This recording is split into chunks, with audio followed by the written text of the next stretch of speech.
Some women tread a fine line between anger and insanity. A jealous lover sends her rival a bitter warning. You mess with me and my man, I'm coming after you. A fragile teenager Is that a secret? wreaks fiery revenge. This is a 17-year-old damaged girl making really bad decisions. And a doctor prescribes a... Connecticut, 2007. 33-year-old Morgan Amor is entangled in an exciting love affair. Morgan met a young man by the name of Daryl Smith, became involved with him romantically. This is not your run-of-the-mill romance. The relationship was not just a boyfriend-girlfriend, it was more in bondage and slavery. Clean him. Yes, master.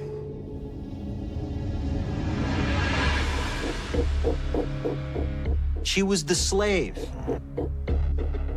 She wore a collar. Thank you, master. Undress. He tells her what to do, and she does it. This was a role I think she was probably very happy to play. She would do anything to please Daryl. Anything to be in his life. After 10 years of pleasing her master, Morgan wants to be more than Daryl's slave. Have you thought more about moving in? No. She wants to be his wife. She even changed her last name to match his. I changed my name. I'm Morgan Smith now. I think she did it to merge with Daryl and pretend to be his wife. But in Daryl's eyes, that was not going to happen. It doesn't matter what you do. You're never going to be my wife.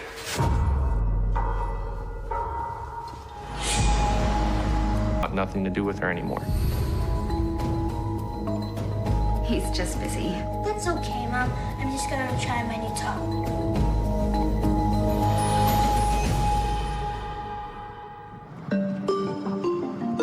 In 2008, Daryl creates even more distance between them by moving 1,000 miles away.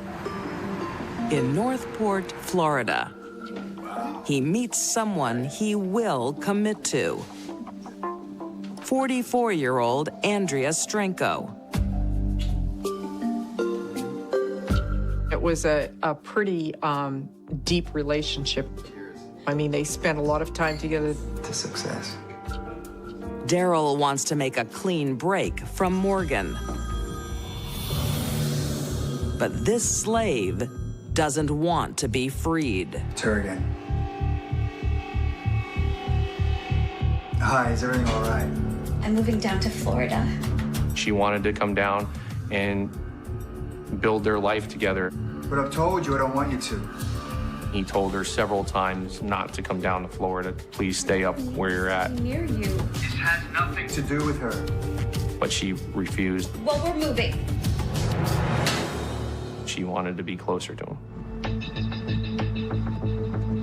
Within a year, Morgan follows her lover south.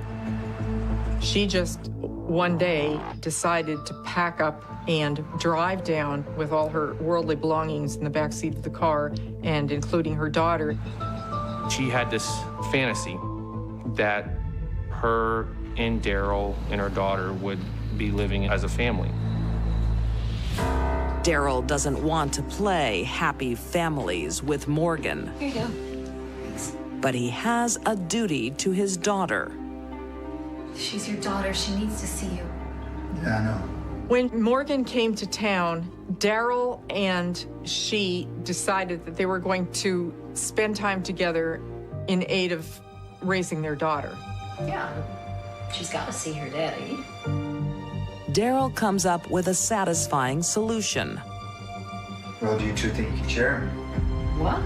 I can. There was a agreement that Daryl was trying to work both a life with Andrea and a life with Morgan. It's the only solution. Daryl thought he could spend Christmas with one woman, Super Bowl Sunday with the other, Mondays with one, Wednesdays with another. I'm so pleased. This love triangle is fraught with danger. The cozy arrangement soon becomes crowded. It didn't work for very long.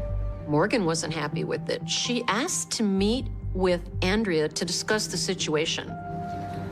Morgan Smith and Andrea Stranko try to work things out. Morgan is no longer in the mood for sharing. She became very, very angry, not at him, but at Andrea Stranko. And she thought the way to solve that problem was, and I quote, beat her up a little bit.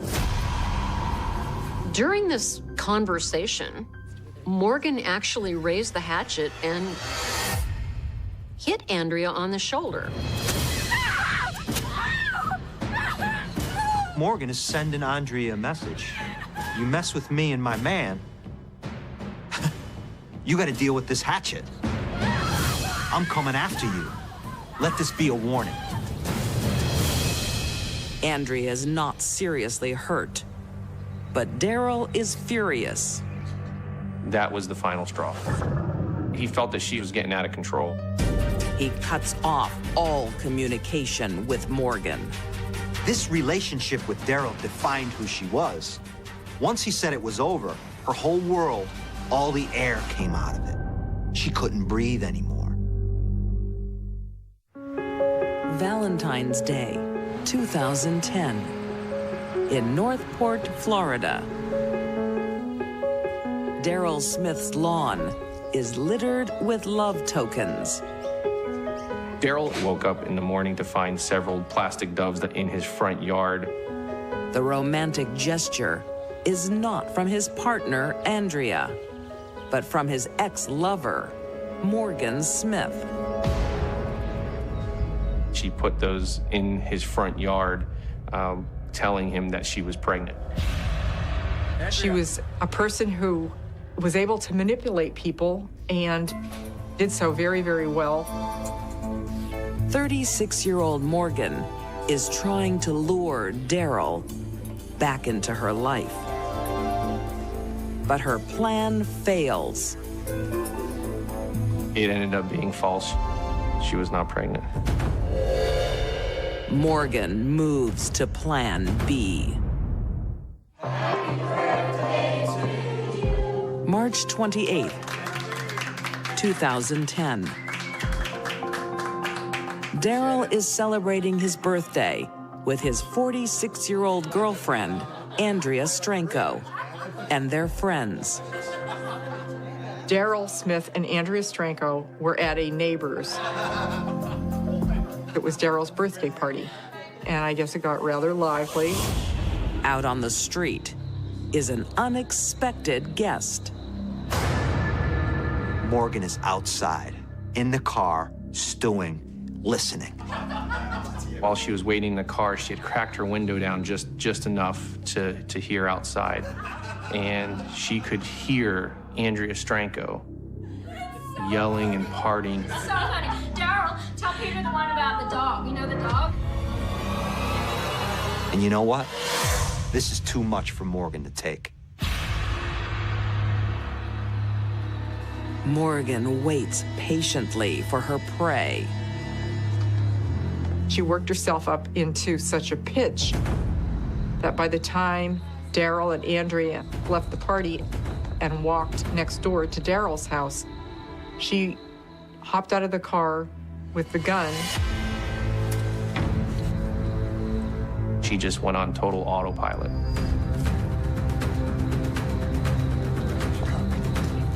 She approached from the side in the darkness.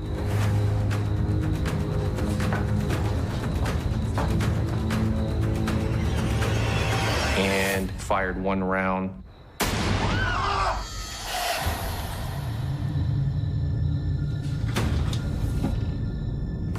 And one round had gone through Daryl Smith's arm. Help!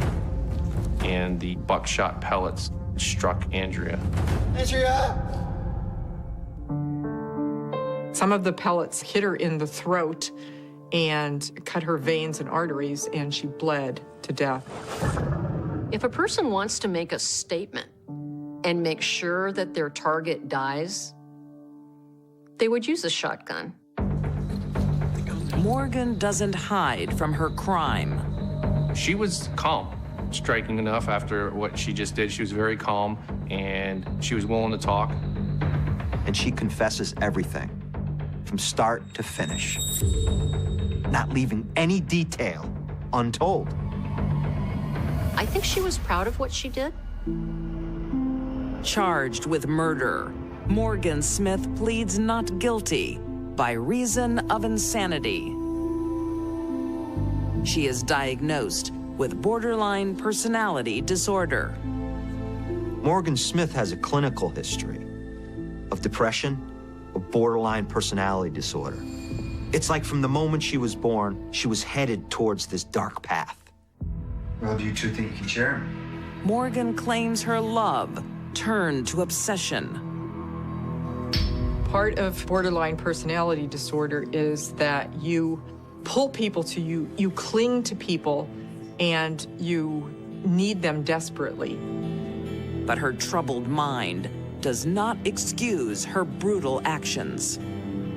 She said two things are paramount in overcoming the insanity defense. She didn't want to go to jail. That shows that she understands the consequences of her behavior.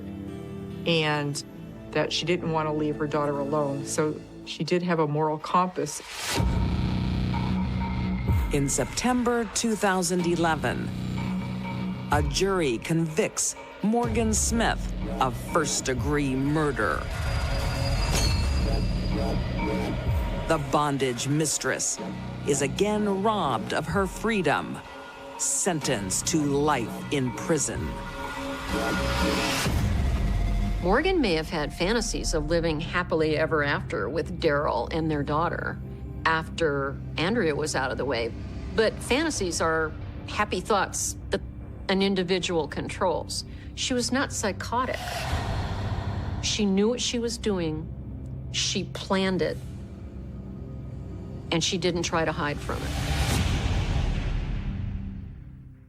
Mama! When a woman is pushed to the edge, she had been so victimized and so messed up. Trapped with no way of escape. She was desperate. Those closest to her should beware. Most people have no idea what hot flames does to a body.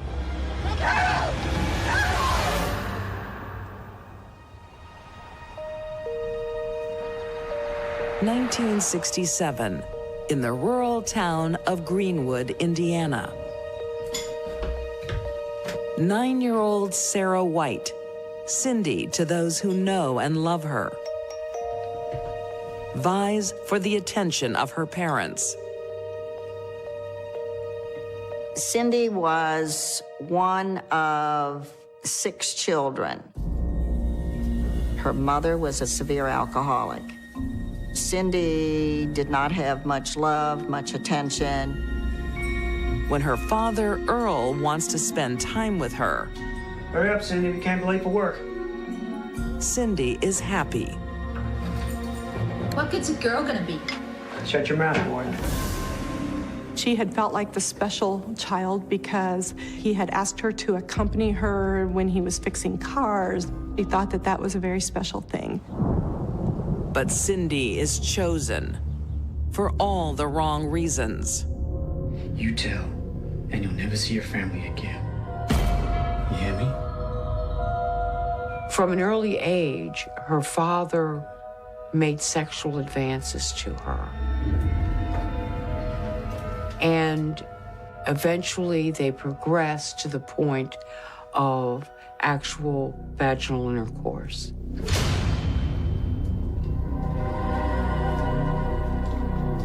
This was her early and obviously twisted introduction to what a love relationship was. betrayed by the man who should protect her, and a mother blinded by drink, Cindy has nowhere to turn. There never seemed to be any safe place or any person that she ever could rely on. It's a horribly traumatic thing for any child to endure. In her late teens, Cindy's life goes from bad to crippling. Mama! Mama! Help! I can't walk. One day she woke up and was literally paralyzed in one of her legs. Her mother took her to the doctor. The doctor could not find a reason for it and recommended that she go to a psychiatric hospital. For some reason, Cindy's body has shut down. Doctors believe it is not physical. It's all in her mind. Stress, psychological stress, emotional stress, converts to a physical symptom. In Cindy's case, her leg was paralyzed. As if that was the way she could get herself protected. It was her body's way of defending her psyche. Away from her father, Cindy is finally safe. You know, you can tell me if there's anything worrying you. But she still can't divulge her sordid secret. And at no time did the records show that she was ever asked about, was there any sexual abuse? After a year of treatment, Cindy is well enough to return home. That's the last place she wants to be. The teenager is thrown a lifeline by neighborhood friends Charles and Carol Roberson. Cindy had a paper route when she was 14 or 15 years old, and the Robersons were part of the paper route, and they got to know her. Are you gonna say hello? Hello. Hi. Can I play? The Robersons offer Cindy a job as a live-in nanny for their 4 young children. When the Robersons came along and offered to take her, the psychiatric staff probably thought, well, this is a blessing in disguise. How nice for Cindy that these wonderful people want to employ her in their home. The Robersons are a bright light in Cindy's dark world. Cindy was very happy to be the nanny, or she loved the children very much. She liked caring for children because in a lot of ways she was on their level. But Cindy's happily ever after is about to come crashing down. She never should have been discharged from the hospital to go live with the Robersons. What do you think? She's perfect. This was not a good plan. No one knew what was really brewing. 1975, Greenwood, Indiana. 17-year-old Cindy White is given the chance of a new life with the Roberson family. Cindy's role was as sort of a nanny to the kids and tending of the house. An unexpected offer, considering Cindy's troubled past. Young women become nannies all the time, but not young women who spent the last year of their life in a psychiatric hospital. Cindy soon finds out it's not her babysitting skills Charles Roberson wants. As soon as Cindy started working for the Roberson family, Mr. Roberson got amorous with her. She, at first, couldn't believe that anybody would even pay attention to her. And she started to interpret the flirting as somebody caring about her. love notes are only the beginning.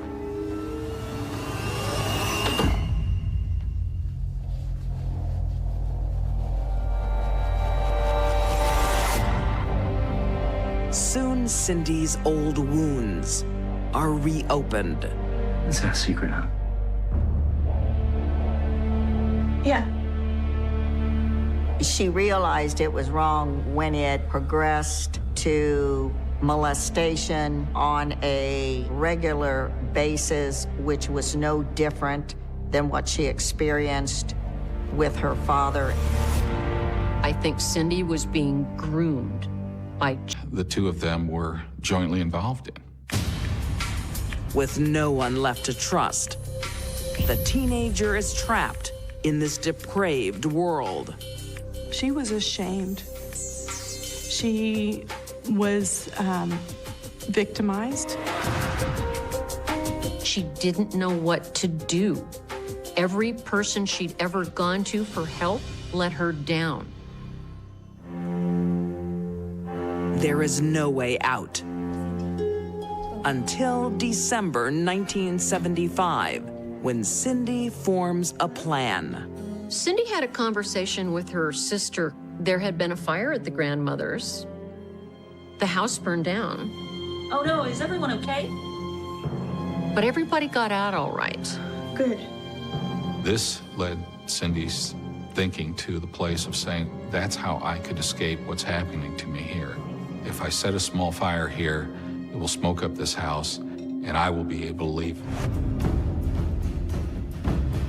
And suddenly, this sounded like a good way to escape.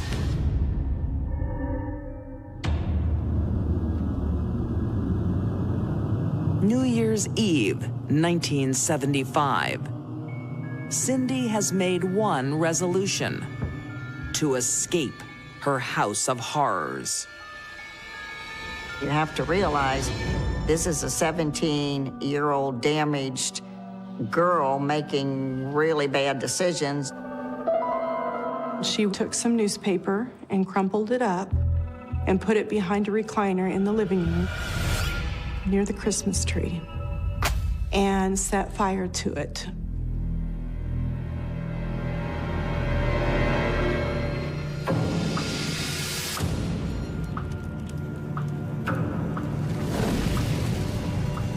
Fire, though, quickly got out of control. She had no idea that it was going to spread so rapidly. She became very concerned about the children. Cindy tries to warn the Robersons. Wake up! Wake up! Wake up! The house is on fire! She screamed for the family and tried to get them out. Wake up! Wake up! She ran into the back bedroom and found the mother, along with her children. Mrs. Robeson said to her, "Quick, open the window, and I will hand the children out to you." What I suspect happened was something called a backdraft explosion. When oxygen rushes in suddenly to an oxygen-deprived environment, it adds fuel to the fire. Cindy would have been tossed through the window. Let me the kid! Carol! And when she realized that people were not coming out of the house, she tried to go back in the house. It's too dangerous! The kid's in there! Come back! Carol! Carol! And was detained by neighbors. The kid! Their last moments were filled with terror, concern, and shock. The entire family perishes in the blaze. Carol! The kid! The kids are in there!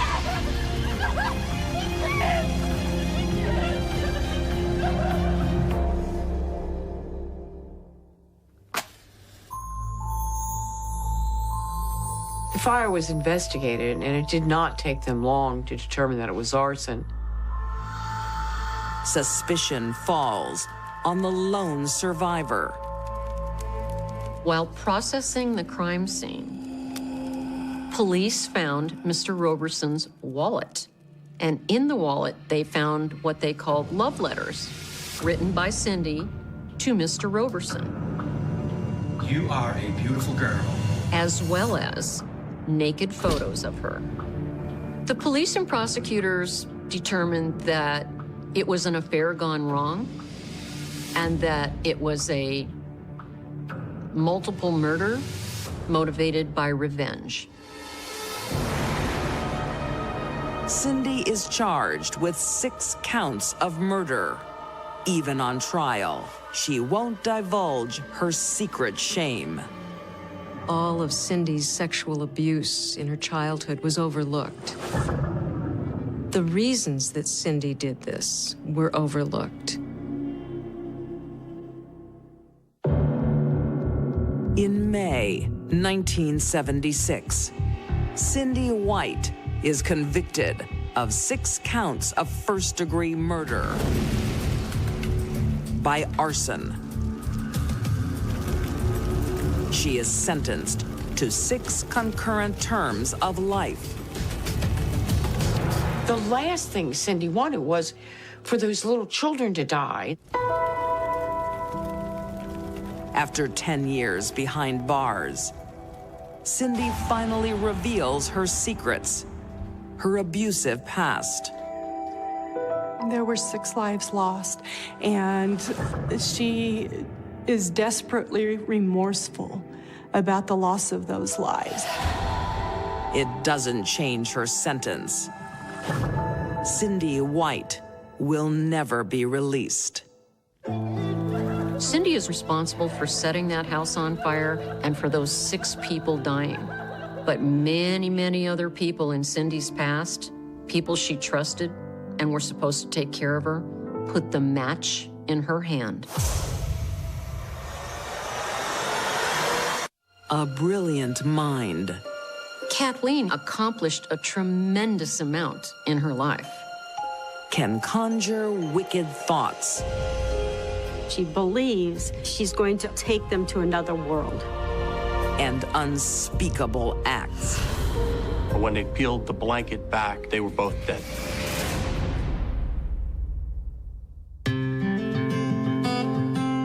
(1973), Boston, Massachusetts. 28-year-old Dr. Kathleen Hagen is making groundbreaking steps in her career. She was a very accomplished, pioneering woman. She went to Harvard Medical School at a time when very few women were in any medical school. She then became the first female resident in urology at Massachusetts General Hospital, very prestigious institution. We'd like to offer you the position, Kathleen. Thank you. It's quite an achievement being the first woman. Thank you. Thank you so much. Kathleen is happily shattering the glass ceiling. Academically and the start of her career was flawless. I think she took great pride in her own success story. Not everyone is so proud of Kathleen's achievements. I have the most wonderful news. I hope it's worth my supper getting cold. She felt that she did not get the love that she needed from her parents. She never felt that she pleased them enough. The only child is desperate to impress her strict father. I got the job. I'm the first female doctor in the department. Oh, that's wonderful. But James Hagen is a tough cookie. Now we'll have to see if you can actually do it. She needed to achieve to feel good about herself. Maybe it's because that didn't come from her parents.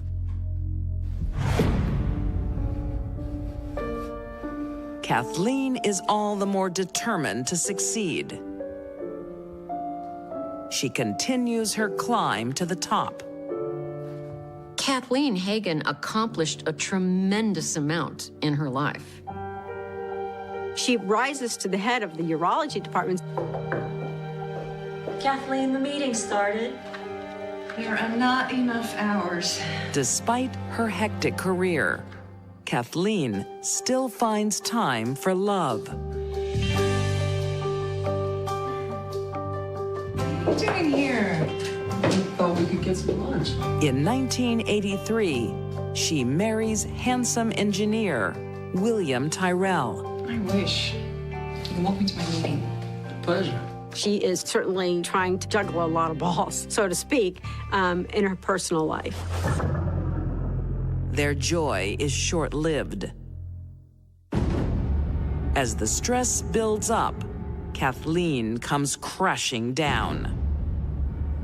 I think she tried to keep it very secretive, that she had difficulty dealing in certain situations.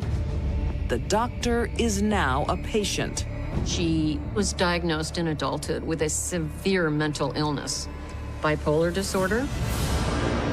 After 2 months of treatment, Kathleen is well enough to return to work. But it's a wake-up call for the couple. That's lovely, but I've got time to stop. 5 minutes. Come on. William decides his wife needs a change. Could we? Why not? He and Kathleen embark on a new life. She gave it all up to run to the Virgin Islands and run a hotel. For 2 years, the couple is happy in the Virgin Islands. What begins as paradise turns into hell. Hurricane Hugo hits the Virgin Islands, wipes out the hotel and her investment. Financially crippled, the couple is forced to return to New Jersey. Once again, Kathleen thinks she's failed in her father's eyes. It was a wild idea. It was the storms. You should have stuck to what you know. She becomes unstable. Can't do anything right. As a result of stress. Oh, don't be so dramatic. Kathleen is heading for another perfect storm. This was at a point in her life when she was on a downward spiral. It was a recipe for disaster. Late one night in 1996, Chatham, New Jersey.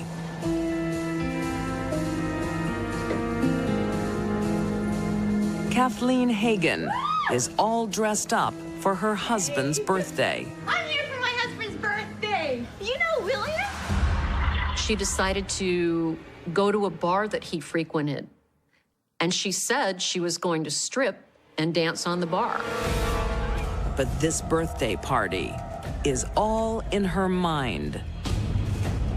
William is not at the bar, and he is no longer her husband. The couple has separated. You know William, hey, we're gonna celebrate.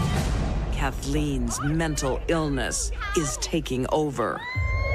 So here we are again at this point in her life where she's having major stressors. It's a bizarre episode, enough that the police are called. Hey, no, we're just gonna celebrate. The doctor is plummeting to an all-time low. If someone suffering from bipolar disorder is not under the treatment of a physician, there's a good chance their life is going to deteriorate. Their relationships, their careers, everything.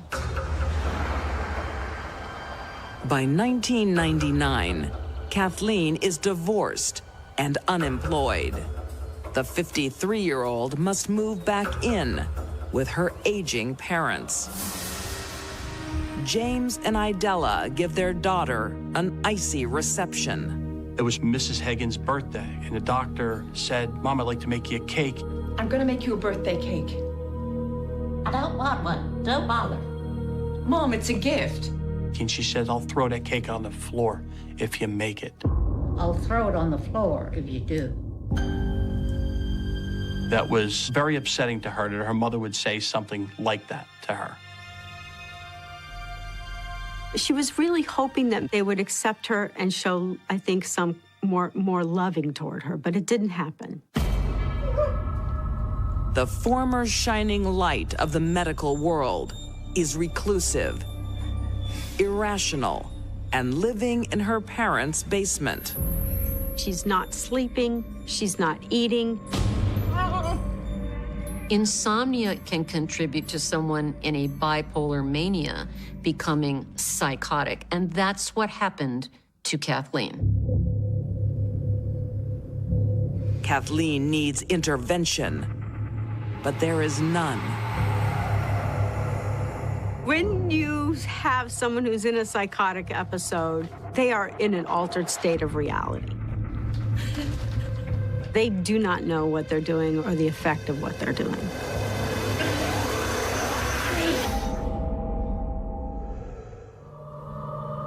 In August 2000, Kathleen plans to put an end to her troubles.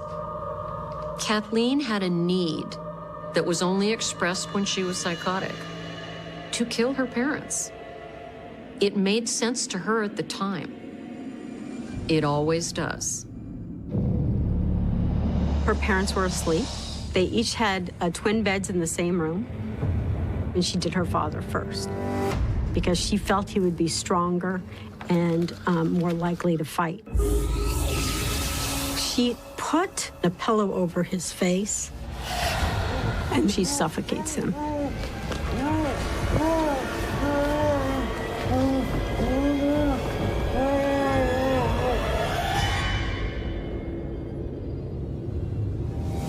Her 92-year-old mother is next.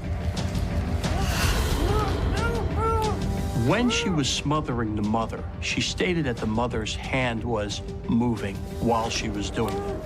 Her mother was trying to fight from it.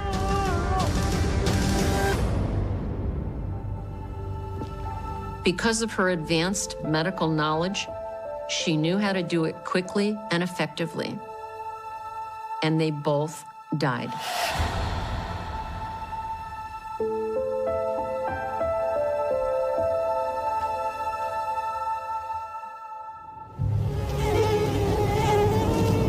Kathleen's parents can no longer judge her.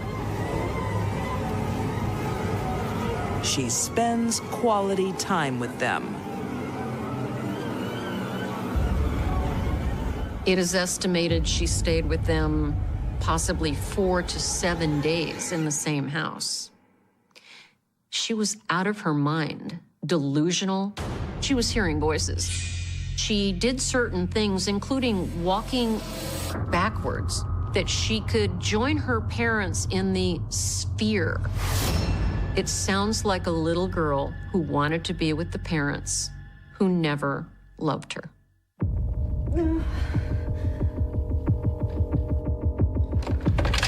On August 26, 2000, Kathleen finally snaps out of her trance and calmly makes a call. I've done something very bad.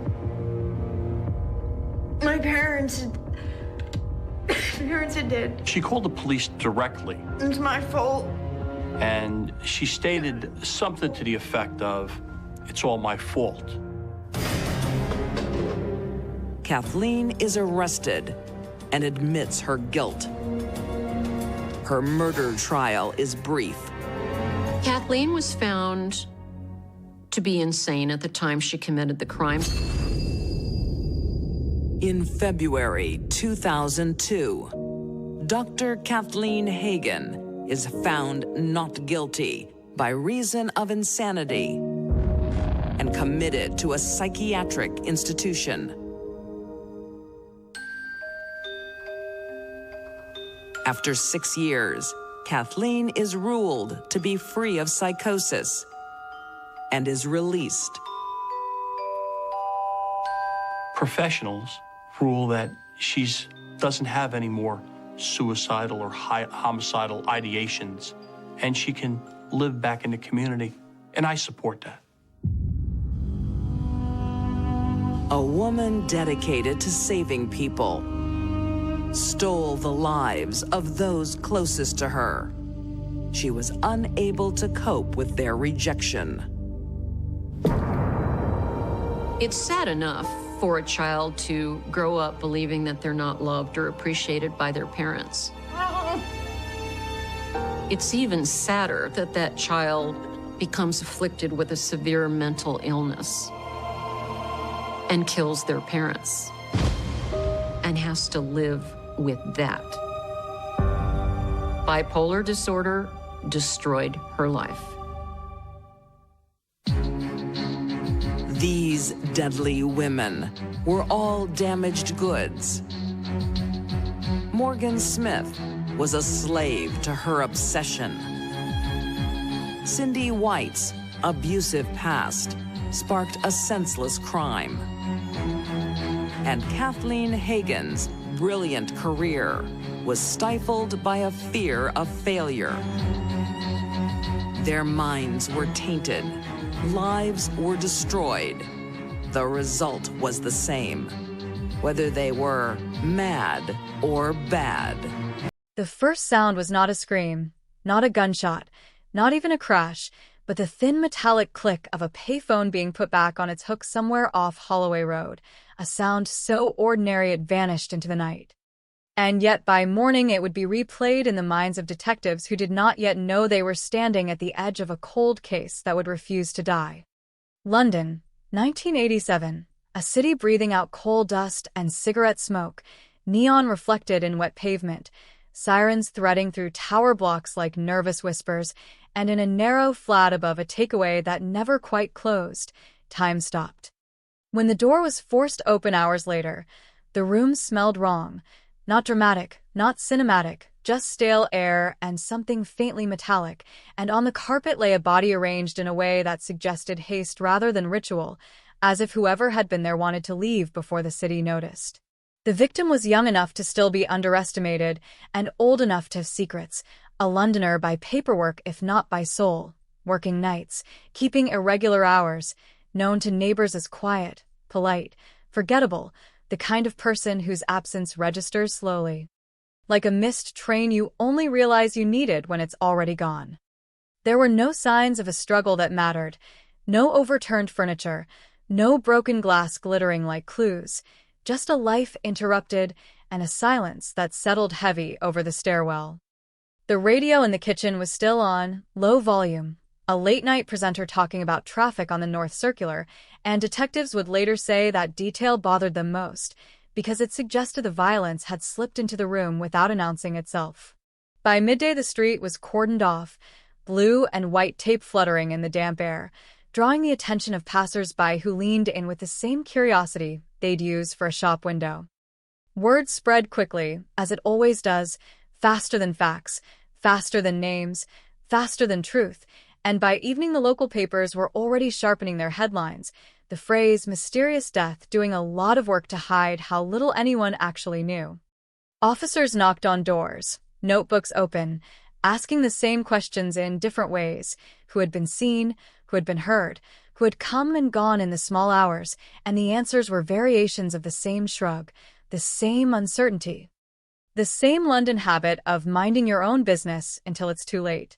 Inside the flat, forensic lights swept across surfaces that had been wiped too carefully and not carefully enough, fingerprints smudged into abstract art, fibers clinging to a sleeve, a half-empty mug of tea gone cold, milk forming a skin on top. There was no murder weapon in sight, no note, no obvious motive screaming from the walls, and that absence would become the case's defining feature. Detectives argued quietly over theories that felt thin even as they spoke them aloud. A dispute gone wrong, a lover's quarrel, a debt unpaid, the usual suspects lined up like ghosts, each one fading under scrutiny. The victim's routine was reconstructed from fragments, bus tickets, times scribbled in a diary, a neighbor's memory of footsteps on the stairs, and yet the more they learned, the less it added up, as if the truth had been deliberately scattered and hidden among ordinary details. The community reacted the way communities do when the threat is undefined, with a mix of fear and denial, curtains twitching, locks checked twice, pub conversations dropping to a hush when strangers walked in. Parents warned their children without explaining why, and shopkeepers kept their lights on a little later, just in case. The name of the street became shorthand for unease, a reference point in conversations that ended with nervous laughter, and somewhere in all of it was the unspoken question that no one wanted to ask out loud. If it could happen here, to someone like that, could it happen to anyone? The investigation moved fast at first, as they always do, adrenaline carrying it forward, officers chasing leads that felt promising until they weren't. A man seen arguing outside the building vanished into the sprawl of the city. A coworker's alibi dissolved under pressure and then reformed with witnesses who couldn't be shaken. A rumor about money changed hands, so often it lost its shape.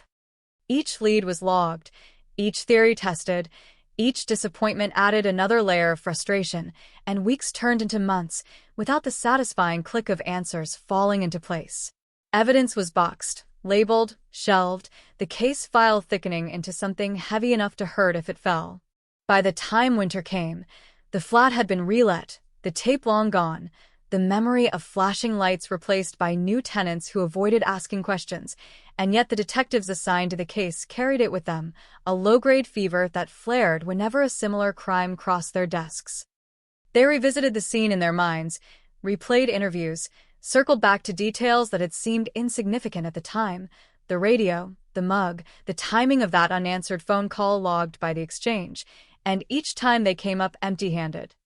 London kept moving, as it always does, swallowing tragedies whole, and the case slipped quietly into the category no one wanted to admit existed, unsolved, unresolved, a cold case forming while no one was looking.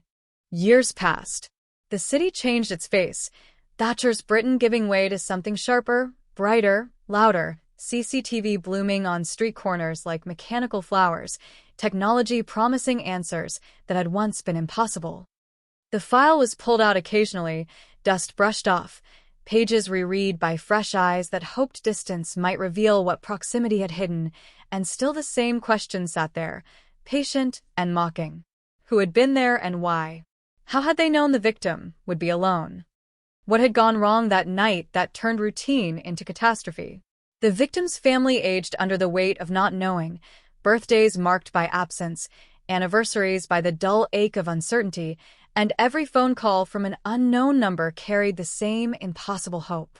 When the case was officially declared cold, the words landed with a thud, a bureaucratic acknowledgement that time had won this round, that resources were finite, that answers were not guaranteed. But cold did not mean forgotten, not entirely. It meant waiting, evidence sleeping in boxes, memories fading at different speeds, guilt and innocence blurring together in the dark. Every so often a journalist would revive the story, printing the same grainy photograph, asking the same unanswered questions, and for a day or two the name would surface again, before sinking back beneath the noise. Then, decades later, something shifted. A tip came in that didn't fit the pattern, a voice on the line that didn't sound like attention-seeking or grief-stricken speculation, but steady, measured, heavy with something that could have been remorse or could have been performance. A name was mentioned that hadn't appeared in the file before, or had, but only in the margins, dismissed at the time for lack of substance. Detectives, older now, or replaced by a new generation trained to distrust coincidence, reopened the boxes, lifted out the evidence, and felt that familiar mix of hope and dread, the sense that the past was about to speak, and it might not say what anyone wanted to hear. London barely noticed at first. Cold cases reopening don't make headlines until they do, until an arrest, until a confession, until the word solved is dangled like a promise. In the background, interviews were conducted, records checked, DNA tested with tools that didn't exist in 1987, and slowly, almost imperceptibly, the narrative began to tighten. A confession emerged, unexpected, delivered without theatrics, a man stepping forward to say he knew what had happened in that flat above the takeaway all those years ago, and for a moment it felt like the long night was finally ending. But confessions are not endings, not always. They are beginnings of new questions, new doubts, new fractures in the story people thought they knew. As the case was reopened, as files were scrutinized under unforgiving modern light, it became clear that the truth, whatever it was, had survived for 36 years by adapting, by hiding in plain sight, by letting assumptions do the work of concealment. The city watched, breath held, as the cold case warmed under scrutiny, and somewhere between the past and the present, the echo of that payphone clicking back into place still lingered, a small, ordinary sound marking the moment everything changed and nothing was ever truly resolved. The confession landed like a match struck in a long-abandoned room, brief light, sharp heat, shadows leaping to life on walls everyone thought they knew, and suddenly every assumption from 1987 was back on the table, every detail suspect again. The man who came forward did not look like a headline, did not fit the silhouette the papers had sketched for decades. He was ordinary to the point of invisibility, a life spent passing through crowds without leaving an impression. And that was what unsettled the detectives most as they watched him sit across the table, hands folded, voice even, eyes fixed on a spot just past the recorder. He spoke of London as it had been then, the noise, the anonymity, the way you could disappear inside a city that never asked your name, and as he talked, the past began to feel less distant, less sepia-toned, more present, like a bruise pressed too often. He described that night without drama, without flourish, the way someone might recount a commute, and that lack of emotion set off alarms in the room. He knew details that hadn't been public, the layout of the flat, the way the light from the street lamp cut across the carpet, the radio murmuring in the background, and yet when pressed on the moments that mattered, the why, the turning point, his answers softened, blurred, slid sideways. He said things happened too fast, that he hadn't planned anything, that it was an accident, words so familiar they sounded rehearsed, and the detectives exchanged glances that carried decades of shared experience, knowing how often truth hides behind the most convenient language. As the interview stretched on, the city outside carried on, buses roaring past, phones buzzing with updates that hadn't yet reached the public, and inside the room the weight of history pressed down. Every sentence was checked against the file, every claim tested against evidence that had slept for 36 years. Some of it lined up neatly, unsettling in its precision. Other parts didn't fit at all, jagged edges that refused to smooth out no matter how hard they were pushed. The confession filled gaps, but it also created new ones, and that, the detectives knew, was where cold cases often went to die a second death, under the burden of almost answers. The victim's name, once faded from memory, was spoken again in briefings and court documents, in phone calls to family members who had learned not to hope too loudly. When they were told there had been a confession, the reaction was not relief but caution, a tightening of the jaw, a pause heavy with the knowledge that closure is a fragile thing, easily promised, easily taken away. They had lived too long with questions to trust a single voice, no matter how convincing it sounded. The past had taught them that certainty, when it finally arrives, often comes wrapped in conditions. Reporters circled as rumors leaked, phrases like cold case reopened and shock confession appearing in print and online, the story gaining momentum as if the city itself had been waiting for an excuse to look back. Old photographs resurfaced, black and white images scanned and shared, the victim frozen in time, smiling at a camera that didn't know what was coming. Neighbors from 1987 were tracked down, asked to remember things they hadn't thought about in years, and memory proved as unreliable as ever, bending under the pressure of suggestion, reshaped by headlines and hindsight. Behind the scenes, forensic teams worked methodically, extracting what they could from evidence preserved beyond its expected lifespan. Fibers were re-examined, fingerprints run through databases that didn't exist when Margaret Thatcher was still in Downing Street, and DNA, the silent witness everyone had learned to trust, was coaxed from samples so degraded they barely qualified as evidence. The results were promising enough to keep hope alive and ambiguous enough to prevent celebration. Matches were partial. Timelines overlapped without aligning. The science spoke, but not clearly, and the confession hovered over it all like a shadow, influencing interpretations whether anyone wanted it to or not. The man at the center of it remained calm as the scrutiny intensified, repeating his story with minor variations that could be chalked up to memory or manipulation. He acknowledged being there, acknowledged contact, acknowledged moments that had never been documented, and yet when confronted with contradictions, he adjusted smoothly, too smoothly, as if the truth were something flexible, something to be shaped until it fit the space available. Detectives pressed harder, probing for cracks, moments of anger or fear, but he offered none, only a steady stream of explanations that felt practiced, if not prepared. As weeks passed, the initial surge of excitement gave way to something more familiar, frustration creeping back in, the sense that the case was resisting resolution as fiercely as it had in 1987. Legal teams weighed the strength of the confession against the weaknesses of the evidence, debating what could stand up in court, what would crumble under cross-examination. The word insufficient surfaced in conversations that had once brimmed with optimism, and with it came the fear that the reopening might end not with answers, but with another official acknowledgement of uncertainty. The community that had once whispered now spoke openly, social media amplifying opinions that swung wildly between certainty and suspicion. Some saw the confession as justice delayed but delivered, a wrong finally righted. Others questioned motives, pointing to the timing, the gaps, the lack of definitive proof, and in pubs and comment sections alike, the same argument played out, belief versus doubt, the human need for stories with endings clashing against the stubborn complexity of reality. The city watched itself debate, old scars reopening alongside the case. For the detectives, the work became as much about resisting narrative as uncovering fact. They knew how easily a confession could become a lens through which everything else was viewed, how dangerous it was to let one account dominate a case built on fragments. They returned again to the beginning, to that ordinary sound of a payphone clicking back into place, to the unanswered questions that had survived every technological advance and procedural overhaul. Who else had been there? What had been missed?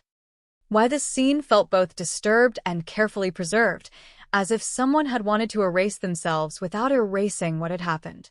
Late nights blurred into early mornings as files were spread across tables, connections sketched and erased, timelines rewritten.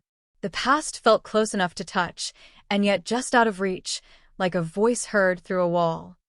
Every potential breakthrough carried with it the risk of collapse, and the detectives moved carefully, aware that the eyes of the city were on them now, that the promise of resolution had been made whether they liked it or not.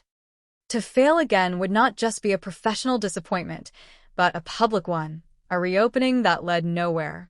And still, beneath the noise, beneath the arguments and the headlines, the core mystery remained intact, stubborn, unyielding.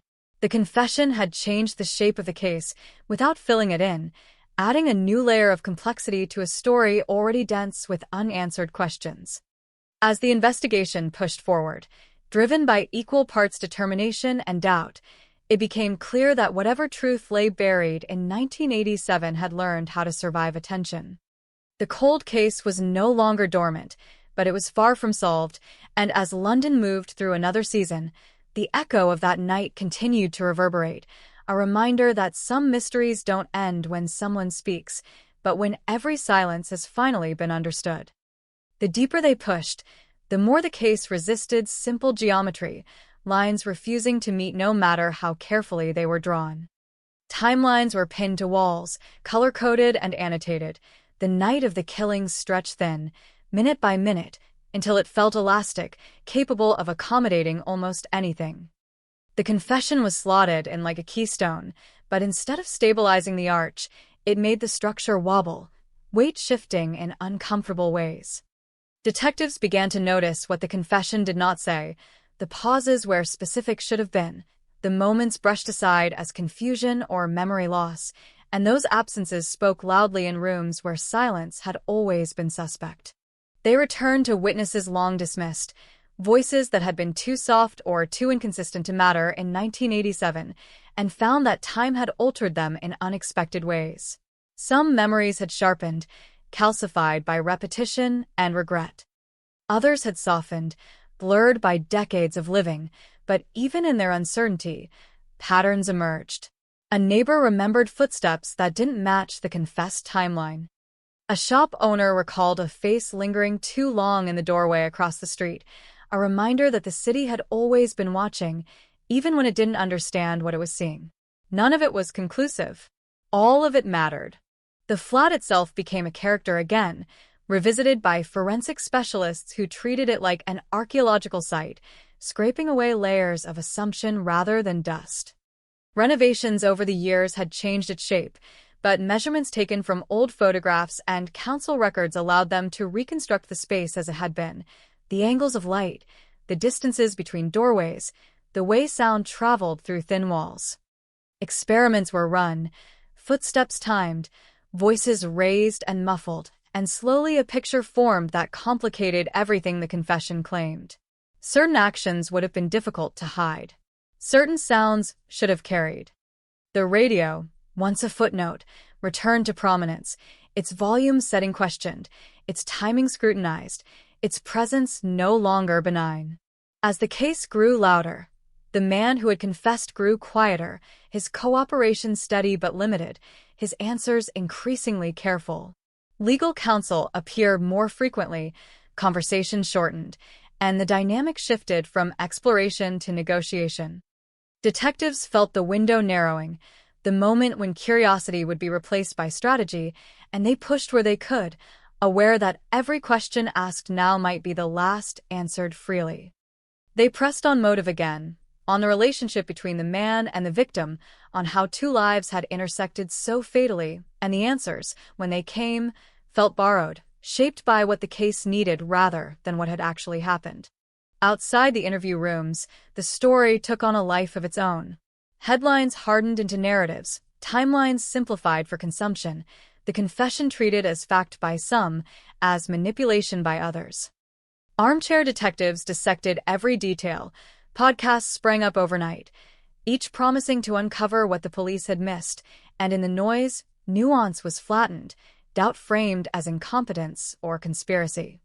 The pressure mounted, not just to solve the case, but to solve it convincingly, to produce an ending that could withstand the scrutiny of a city trained to question authority. The victim's family watched from the edge of this storm, pulled back into a public grief they had learned to carry privately. Interviews were requested, statements drafted and redrafted, every word weighed for its potential to be misinterpreted. They wanted answers, but not at the cost of truth, and that distinction became harder to maintain as the narrative accelerated. Closure was offered like a product, packaged neatly, ready for delivery, and they hesitated, aware that accepting it prematurely could mean living with the wrong story forever. In the lab, results trickled in, never enough to declare victory, never weak enough to abandon hope. A fiber matched a batch manufactured in the late 80s, common enough to be unremarkable, rare enough to be interesting. A partial print excluded some suspects and implicated none. DNA results hovered in the gray space between possibility and proof, their ambiguity a reminder that science, for all its power, could only work with what it was given. The confession sat alongside these findings like an unruly witness, influencing interpretations even as it refused to be confirmed by them. Detectives began to suspect that the case's greatest obstacle was not a lack of information, but an excess of it, layers of story built up over time, each one obscuring the original event a little more. They stripped the case back to its essentials, asking questions that felt almost naive after so many years. Who had opportunity? Who had knowledge? Who had something to gain? And in doing so, they rediscovered overlooked connections, relationships that had seemed too mundane to matter, routines that intersected in ways no one had mapped before. The city of 1987 emerged again, not as nostalgia, but as a network of movements and habits, predictable and exploitable. One name resurfaced repeatedly, not the confessors, but someone adjacent, someone who had hovered at the edges of the investigation without ever stepping fully into the light. In 1987, they had been dismissed as peripheral, their inconsistencies attributed to stress or coincidence. Now, viewed through the lens of modern analysis, those inconsistencies looked different, less like noise and more like signal. Interviews were scheduled, records pulled, and the sense grew that the confession might not be the center of the story, but a distraction from it, a false summit that tempted climbers to stop before reaching the peak. The man who had confessed was confronted with this shift, presented with new information, alternative timelines, suggestions that his version of events did not account for everything. His reaction was subtle, a tightening around the eyes, a pause before answering, but to detectives trained to read micro-expressions and silence, it was enough to register. He doubled down on certain claims, retreated from others, and in that movement, questions multiplied. Was he protecting someone? Was he misremembering? Or was the confession itself a construct, designed to control a narrative that threatened to escape him? As the investigation stretched on, fatigue set in, not just among the detectives, but within the institutions supporting them. Resources were finite. Attention spans shorter still. The longer the case went without a definitive breakthrough, the louder the whispers became about diminishing returns, about the wisdom of investing so much in a past that refused to yield. And yet, to step back now felt impossible. The cost of retreat measured not just in money, but in credibility, in the trust of a community that had been promised answers. Late one evening, as rain streaked down the windows of an office that had seen too many long nights, a detective revisited a detail that had never sat right, a small discrepancy in the timing of that initial phone call logged by the exchange. Cross-referenced with transport records and witness statements newly re-examined, it suggested a window of time that had been miscalculated from the start. It wasn't proof. It wasn't even a revelation. But it was enough to shift the frame, to suggest that the sequence of events might have unfolded differently than anyone had assumed, including the man who claimed to know exactly how it happened. That possibility hung in the air as the team regrouped, aware that they might be standing at the edge of yet another recalibration, another turn in a case that seemed to thrive on reinvention. The cold case had warmed under scrutiny, but it had not softened. If anything, it had grown more complex, more resistant to simple conclusions. And as London moved through its present, unaware of how closely its past was being examined, the investigation pressed on, guided by the uneasy understanding that the truth, when it finally emerged, might not resemble the confession that had promised so much, but something far more unsettling. Hidden in the gaps everyone had been too eager to fill. By the time the new timeline took shape, it was clear the case had been living on borrowed assumptions, each one stacked neatly on top of the last until no one remembered which were facts and which were conveniences. The recalculated window was narrow, almost cruel in its precision, a slice of time that excluded people who had long carried suspicion and included others who had never felt its weight. It reframed movements across the city, bus routes that suddenly mattered, late trains that arrived early enough to change everything, and in doing so it cast the confession in a harsher light. If the timing was wrong, then either memory had failed catastrophically or the story had never been anchored to truth in the first place. Detectives moved quietly, resisting the urge to announce progress that might evaporate under scrutiny. They traced the victim's final hours again, not as a narrative, but as data, points on a map connected by probability rather than belief. Phone records, once primitive, were now treated like fossils, incomplete but informative, their gaps as telling as their entries. That unanswered call, long assumed to be a dead end, began to look like a pivot, its placement within the revised timeline suggesting intent rather than accident. Someone had tried to reach out. Someone had failed. And in that failure, something had shifted. Attention returned to the street itself, the way it functioned at night, the rhythm of deliveries, the closing times of nearby shops, the predictable lull between the last customers and the early morning cleanups. In 1987, this had been background noise. Now it was foreground, a living system that could hide movement in plain sight. Witness statements were relayered over this framework, not taken at face value, but weighted by context. A sound remembered as late might have been earlier. A figure described as tall might have seemed so only because the light was low and the street empty. Perception bent under pressure, and detectives accounted for that bend with a rigor that hadn't been possible before. The adjacent name, the one that refused to fade back into the margins, became unavoidable. Their proximity to both victim and scene had always been acknowledged, but never interrogated with this level of intensity. In 1987, they had been cooperative, helpful even, offering explanations that smoothed over rough edges. Now those explanations were pulled apart, tested against the revised timeline, and found wanting. Small inconsistencies multiplied, not enough to accuse, but too many to ignore. Their movements that night, once unremarkable, now intersected with the critical window in ways that felt uncomfortably precise. When approached again, decades later, their demeanor was different, not hostile, but guarded, as if they understood the stakes had shifted. Answers came slowly, carefully phrased, memories suddenly uncertain where once they had been clear. The passage of time was offered as explanation, a reasonable defense, but detectives noted where uncertainty clustered, around moments that mattered most. It was in those clusters that the case seemed to breathe, to pulse with the possibility of something long concealed. Meanwhile, the man who had confessed sensed the change in gravity. His earlier confidence gave way to irritation, then to something closer to anxiety, though it never fully surfaced. He questioned the need for further investigation, emphasized his willingness to accept responsibility, framed the reopening as unnecessary suffering for everyone involved. To seasoned ears, it sounded less like contrition and more like control, an attempt to steer the outcome by limiting the scope of inquiry.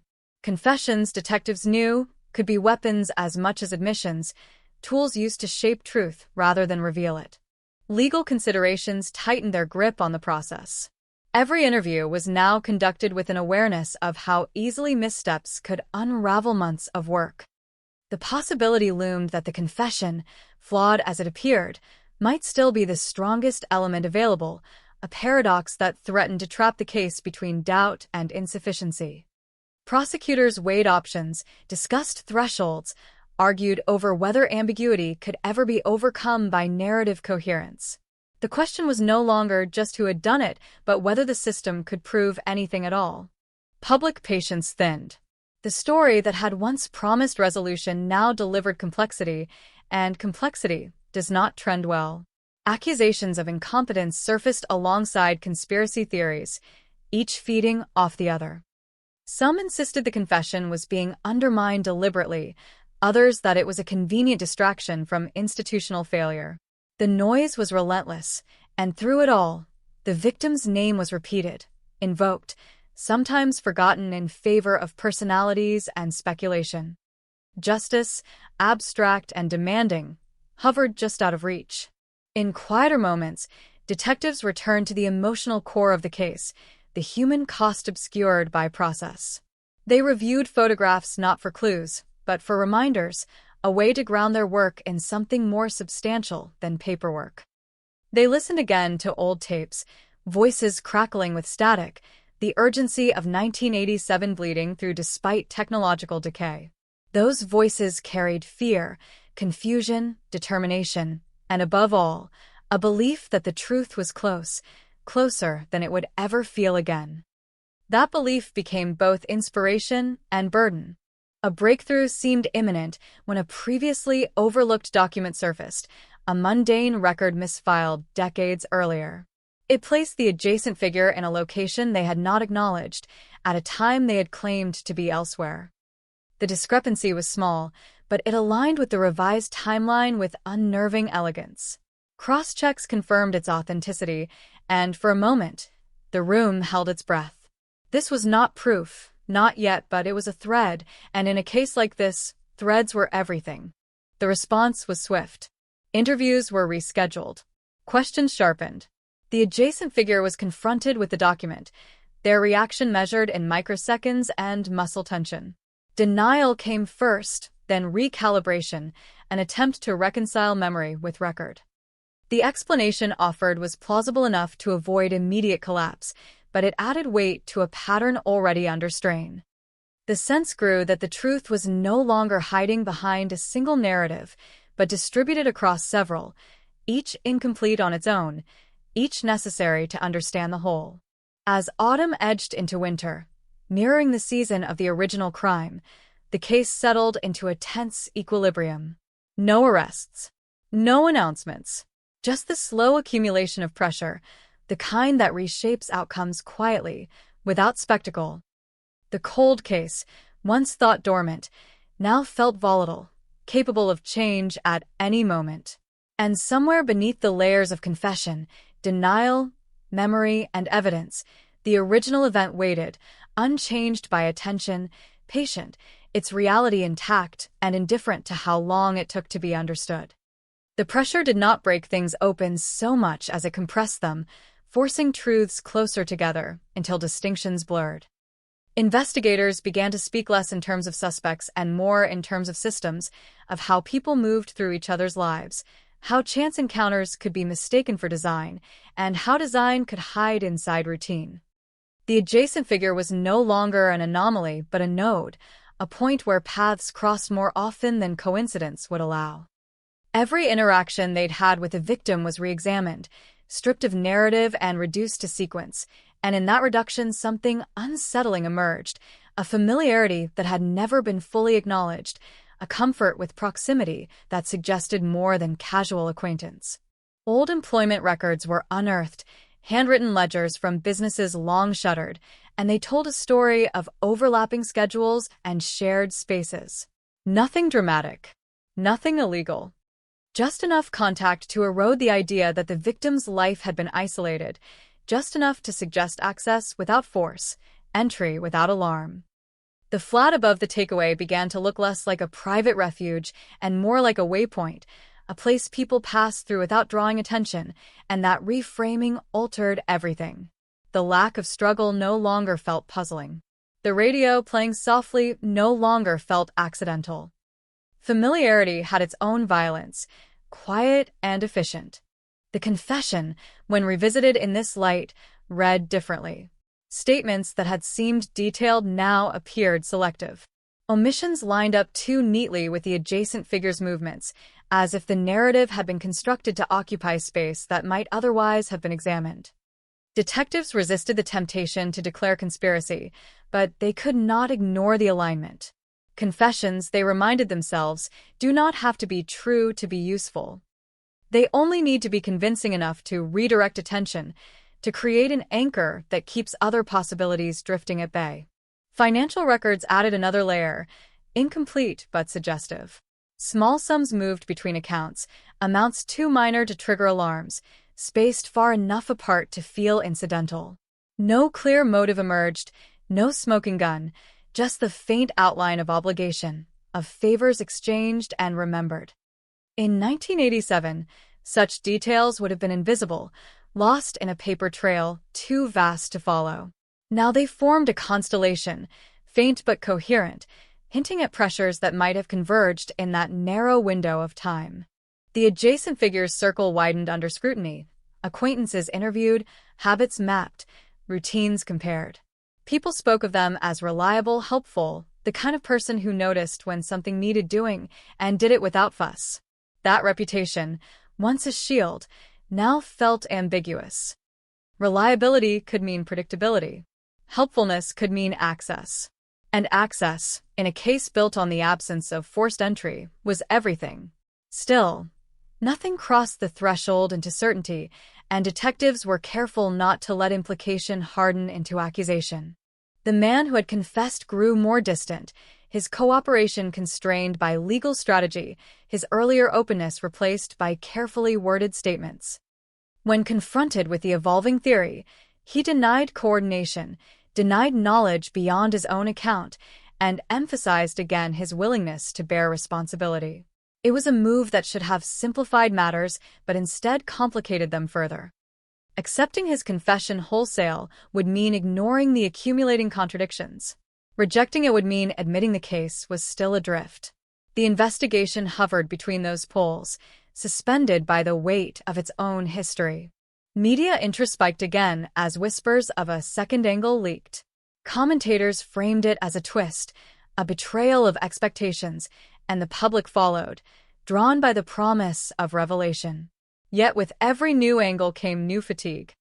The appetite for complexity waned, replaced by demands for clarity that the case could not yet provide.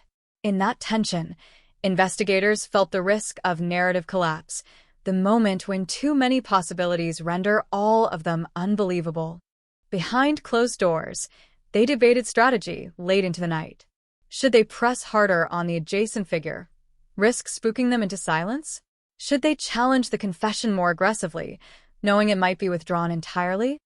Or should they step back, let time work, allow pressure to accumulate without overt force? There were no right answers, only trade-offs, and every decision felt like it could tip the balance toward resolution or ruin. A small but telling development arrived quietly, a correction to a long-accepted fact about the victim's last known movements. A receipt, misdated for decades, placed them in a different location shortly before the crime, one that intersected with the adjacent figure's routine but not with the confessor's account. The correction was subtle, almost trivial, but its implications rippled outward, undermining assumptions that had survived multiple reviews. It suggested an encounter unaccounted for, a moment of contact that had slipped through the cracks of memory and record alike.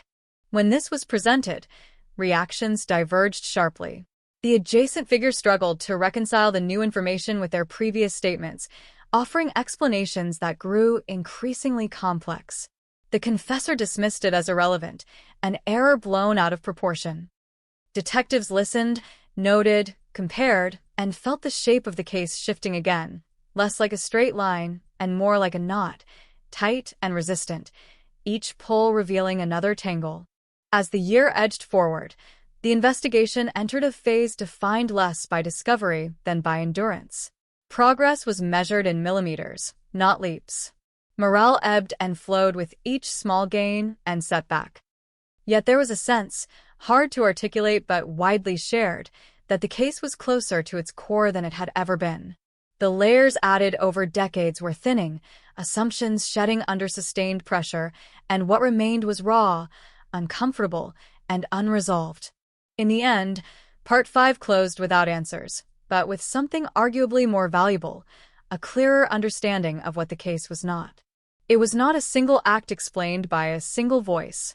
It was not a mystery waiting for the right confession to unlock it. It was a convergence of people, routines, and moments, all colliding in a narrow slice of time that had been misunderstood for far too long. And as investigators prepared to push further, they did so knowing that the truth, when it finally emerged, would not offer the neat satisfaction so many were waiting for, but a reckoning with how easily certainty can be manufactured and how hard it is to dismantle once believed. By now the case had stopped behaving like a problem to be solved and started acting like a living thing, reacting to pressure, withdrawing when cornered, reshaping itself just enough to survive. Investigators felt it in their bones. Every time they thought they understood its outline, another contour emerged, another shadow where certainty should have been. The focus shifted again, not dramatically, not with announcements or raids, but with a quiet recalibration of priorities. Instead of chasing what might have happened, they began asking why the truth had resisted them for so long, what forces had kept it obscured even as technology and persistence closed in. They revisited institutional decisions from 1987, not to assign blame, but to understand momentum. Early assumptions had guided resource allocation, and resource allocation had shaped outcomes. Certain avenues were explored aggressively, others barely at all. The confession, arriving decades later, had slipped neatly into one of those neglected spaces, offering a sense of completion without challenging the original framework. That realization was uncomfortable. It suggested the case hadn't gone cold because it was insoluble, but because it had been allowed to cool, slowly, under the weight of its own narrative. The adjacent figure's history was mapped with renewed intensity, not just movements and contacts, but emotional context. Relationships, grievances, patterns of behavior that didn't show up on records. People who had known them in the late 80s spoke cautiously, aware of how memory could be weaponized, but certain themes repeated. A tendency to insert themselves into situations. A desire to be useful, indispensable. A discomfort with being excluded. None of it criminal. All of it human. And yet, when placed alongside opportunity and access, it formed a psychological profile that demanded attention. At the same time, the victim's inner life, long overshadowed by circumstance, was brought back into focus. Diaries were reread, not for clues, but for tone. Letters were analyzed for subtext. Friends were asked questions they'd never been asked before, about fears dismissed at the time as anxiety, about routines altered without explanation. A picture emerged of someone navigating quiet pressures, obligations that weren't fully understood even by those closest to them. The idea that the crime had been random began to erode, replaced by the possibility of inevitability, a convergence driven by relationships rather than chance. The confessor, sensing his role diminishing, made a calculated move. Through intermediaries, he signaled a willingness to provide more detail, to clarify points that had previously been vague, but only under specific conditions. The offer was tempting. More information was always valuable. But conditions were red flags, suggesting negotiation rather than remorse. Detectives debated the ethics and efficacy of engaging, aware that any new statement could contaminate the evidentiary pool as easily as enrich it. In the end, they agreed to listen but not to concede. What followed was a carefully staged interaction, every word recorded, every pause noted. The confessor expanded on his original account, adding color, emotion, moments of regret that had been absent before. He spoke of fear, of panic, of consequences spiraling beyond control. It was compelling. Too compelling. The additions aligned suspiciously well with public discourse, addressing criticisms that had circulated in media and online. It felt reactive, adaptive, a story evolving in response to scrutiny. Detectives left the room with the same uneasy conclusion. The confession was becoming less reliable the more it tried to be complete. Meanwhile, a separate thread quietly gained strength. Transport data, once too fragmented to matter, was reanalyzed using modern modeling. Patterns emerged that hadn't been visible before, suggesting synchronized movements that were statistically unlikely to be coincidental. The adjacent figure's routine overlapped with the victim's in subtle ways, not daily, not predictably, but often enough to matter. It implied awareness, an understanding of windows of opportunity that could only come from familiarity. This wasn't proof of guilt, but it was proof of knowledge, and knowledge narrowed the field. The investigation's emotional toll deepened. Detectives found themselves dreaming about the case, replaying interviews in their sleep, second-guessing instincts honed over careers. Younger officers, who had grown up after the crime, struggled with the weight of its history, the sense that they were arguing with ghosts. Older ones felt the pressure of time more acutely, aware that this might be their last chance to see resolution. The case became a mirror, reflecting not just a crime, but the limits of certainty, the cost of delay. Public discourse fractured further. Some clung to the confession as a lifeline, unwilling to accept ambiguity after so many years. Others embraced the new complexity, convinced the truth had been hidden in plain sight. The victim's family watched these debates with quiet exhaustion, their grief dissected by strangers who mistook speculation for insight. They were consulted again, asked to weigh in on decisions that no one should have to make, and their responses were measured, restrained, shaped by decades of disappointment. A turning point arrived not with a revelation, but with a refusal. When asked to account for a specific discrepancy highlighted by the transport analysis, the adjacent figure declined to answer, citing legal advice. It was their right. It was also their loudest statement yet. Silence, in this context, carried weight, not as an admission, but as a boundary, a signal that the inquiry was now touching something sensitive.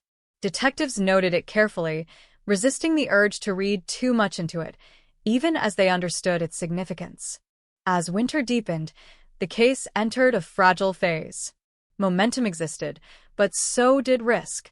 One misstep could collapse trust, taint evidence, or harden positions beyond negotiation.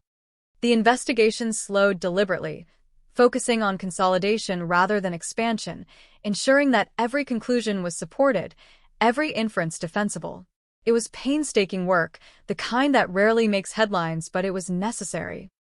The truth, if it was to surface, would need a stable foundation.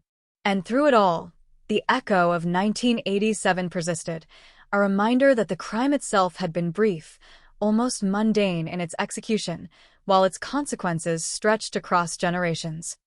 The unanswered call, the quiet flat, the city that moved on too quickly, all of it converged in the present, demanding reckoning. Part 6 closed with the case balanced on a knife edge, no longer dormant, not yet resolved, its final shape still obscured, waiting for the moment when pressure, patience, and chance would finally align. The knife edge held, but it did not stay still. It vibrated under forces no one fully controlled: legal pressure, public expectation, personal fatigue, and the quiet, corrosive effect of time running out. Investigators sensed that whatever came next would not arrive as a revelation shouted across a room, but as a subtle shift, a change in resistance when they pressed on familiar ground. They began to notice it in small things, in how answers were phrased, in which details people volunteered unprompted and which had to be dragged into the light. Attention returned once more to the hours after the crime, not the act itself, but the wake it left behind. Who spoke to whom? Who cleaned what? Who asked questions too early or not at all? In 1987, the assumption had been that panic followed violence. Now, with distance, it was clear that calm had followed instead, a controlled sequence of actions that suggested planning without appearing planned. The flat had not been scrubbed, but it had been managed.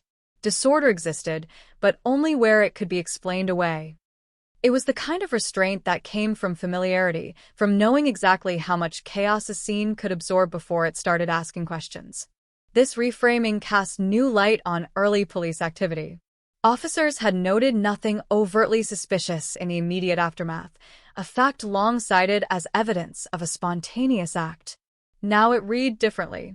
If the scene had been curated, subtly, then its apparent normality was the point. The radio playing, the door locked, the body positioned not to shock but to be found. These were not dramatic choices. They were practical ones, made by someone who understood how scenes were interpreted.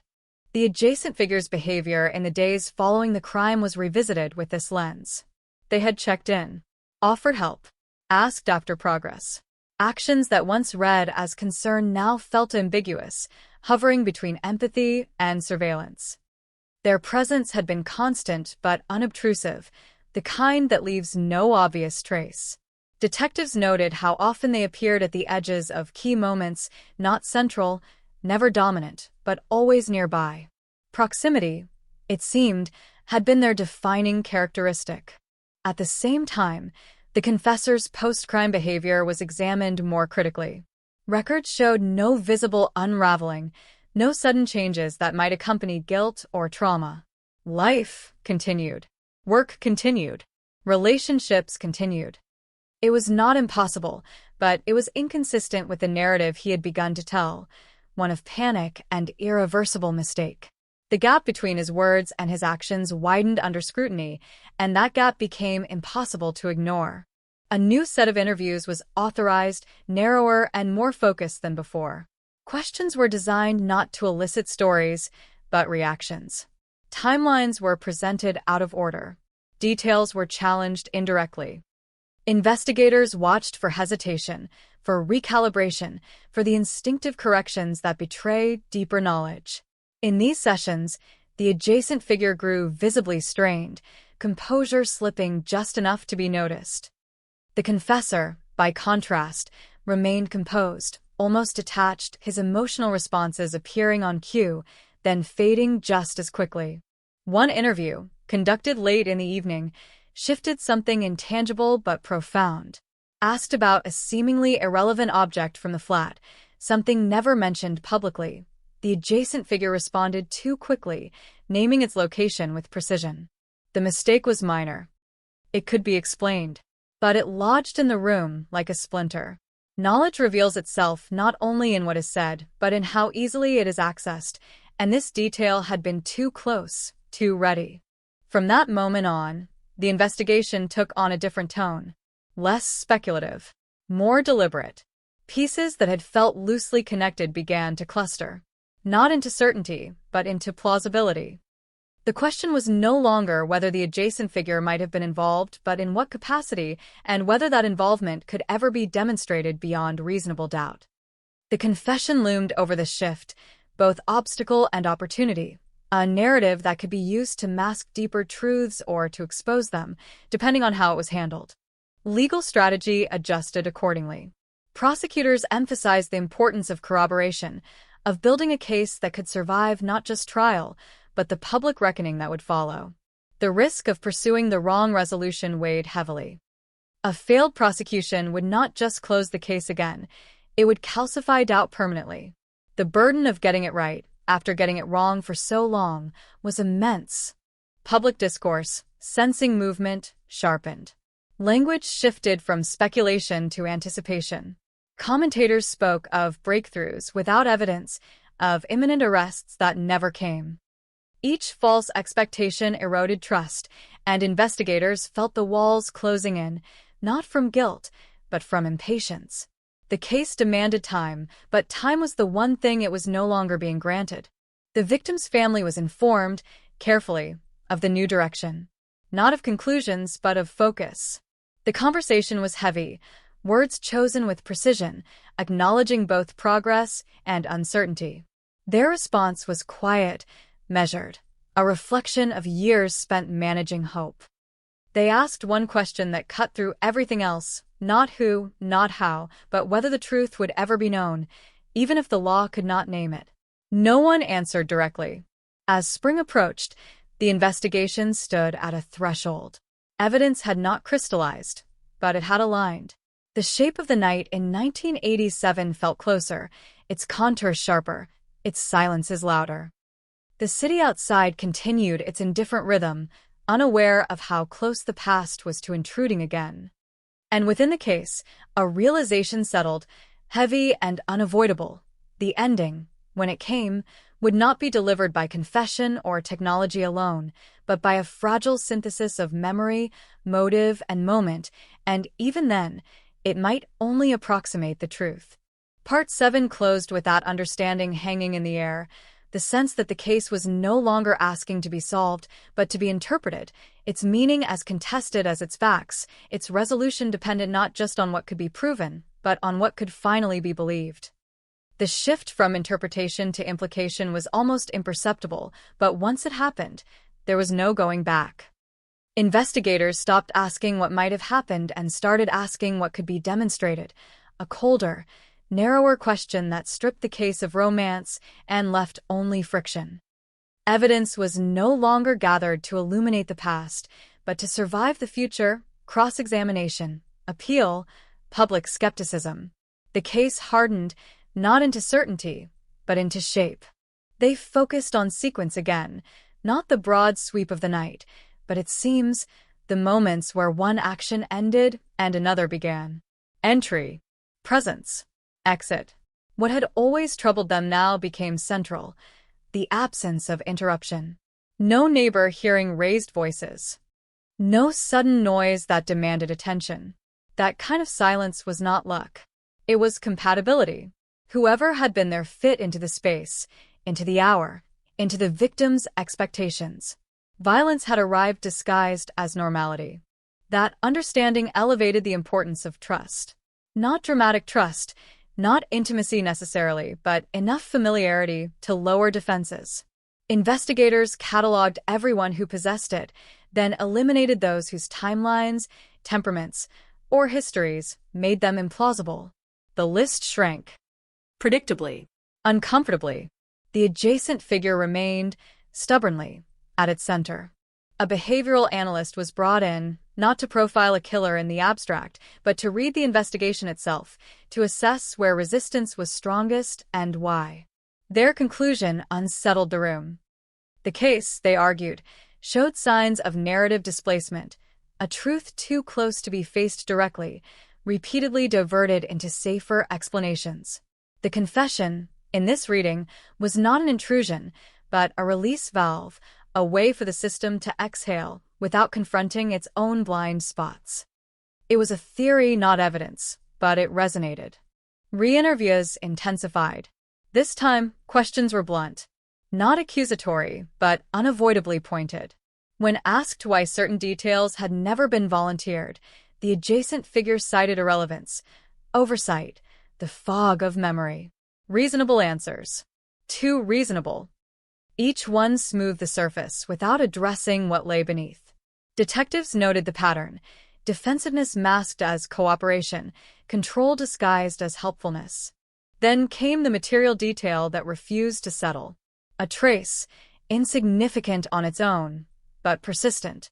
It appeared in multiple places it should not have been, connecting environments that were meant to be separate. Not conclusive, not clean, but repeatable. Analysts argued over contamination, over secondary transfer, over coincidence stretched thin. The debate was technical, precise, exhausting. And in the end, it resolved into an uncomfortable truth. The trace could be explained away, but not easily, and not without effort.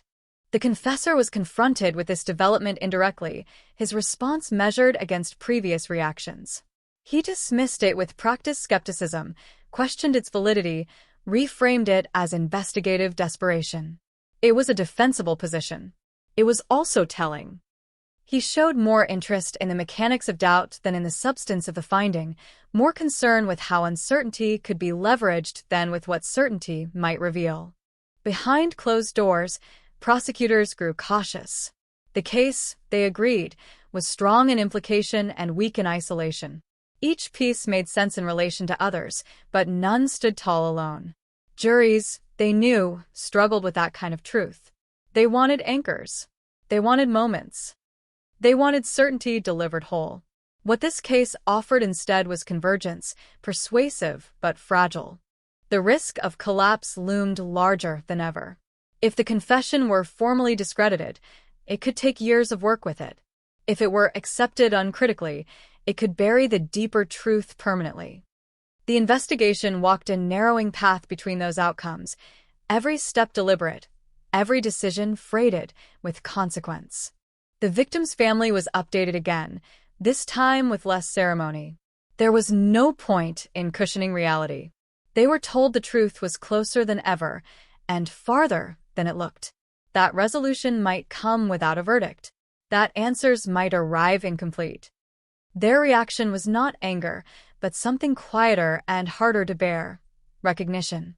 They had lived inside that ambiguity for decades. It was the rest of the world that was only now catching up. As summer approached, pressure from above intensified. Budgets were questioned. Timelines scrutinized. The unspoken question surfaced in meetings that ended too quickly. When was enough? Enough? Investigators resisted, not out of pride, but because stopping now would freeze the case in its most distorted form, halfway between revelation and retreat. If it was to end, it had to end honestly. One final reanalysis was authorized, a synthesis of everything collected since reopening, stripped of hierarchy. No primary theory. No favored narrative. Just data, aligned and examined for emergent patterns.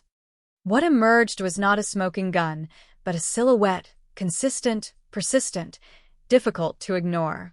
It did not point cleanly to one person acting alone, nor to one moment of chaos, but to a quiet collaboration between circumstance and intent, between someone who acted and someone who enabled. As Part 8 closed, the case stood on the brink of articulation. Not resolution. Articulation. The ability to say, with clarity and restraint, what likely happened, and why proving it might always fall just short of justice. The cold case was no longer frozen. It was unstable, thawing unevenly, revealing fragments that challenged simple endings. And in that instability lay its final danger: the possibility that the truth, once visible, would still slip through the fingers of the system built to hold it. The silhouette, once seen, could not be unseen. It hovered over every document, every transcript, Every grainy photograph from 1987, a shape formed not by a single act but by alignment, by the way lives brushed against each other until friction became force. Investigators spoke less now, words conserved, energy directed inward, because the case had reached a point where talking too much risked distorting what little clarity had been gained. This was the phase where restraint mattered more than pursuit, where the temptation to force an ending had to be resisted. They began drafting internally, not charges, not announcements, but a narrative memo, an exercise in intellectual honesty rather than legal ambition. It asked a simple, brutal question. If this case were not bound by courtroom standards, what would it say? The answer unfolded slowly, line by line, a reconstruction built from probability and behavior rather than confession or proof. It described a night shaped by familiarity, a presence that did not alarm, an encounter that escalated quietly, and an aftermath managed rather than fled. It did not name a villain. It outlined roles. In this version, the confessor existed not as a protagonist but as a buffer, someone whose story absorbed attention, whose admissions simplified chaos into something digestible.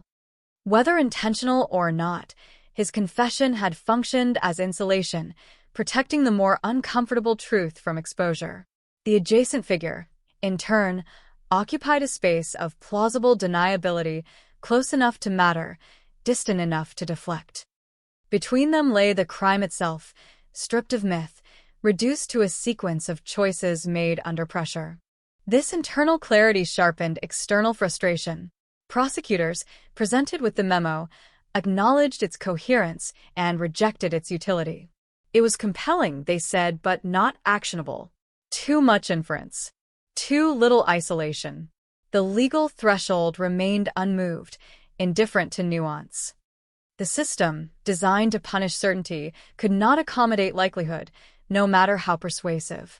It was a familiar impasse, but this time it landed harder, because the shape of the truth felt so near. The confessor, sensing the investigation's recalibration, made one last attempt to reclaim center stage. Through counsel, he floated the possibility of a formal plea, conditional, limited, designed to close the case without trial. It was an offer framed as mercy, for the family, for the city, for everyone exhausted by waiting. Detectives recognized it for what it was, an attempt to lock the narrative before it could evolve further. Accepting it would mean answers of a kind.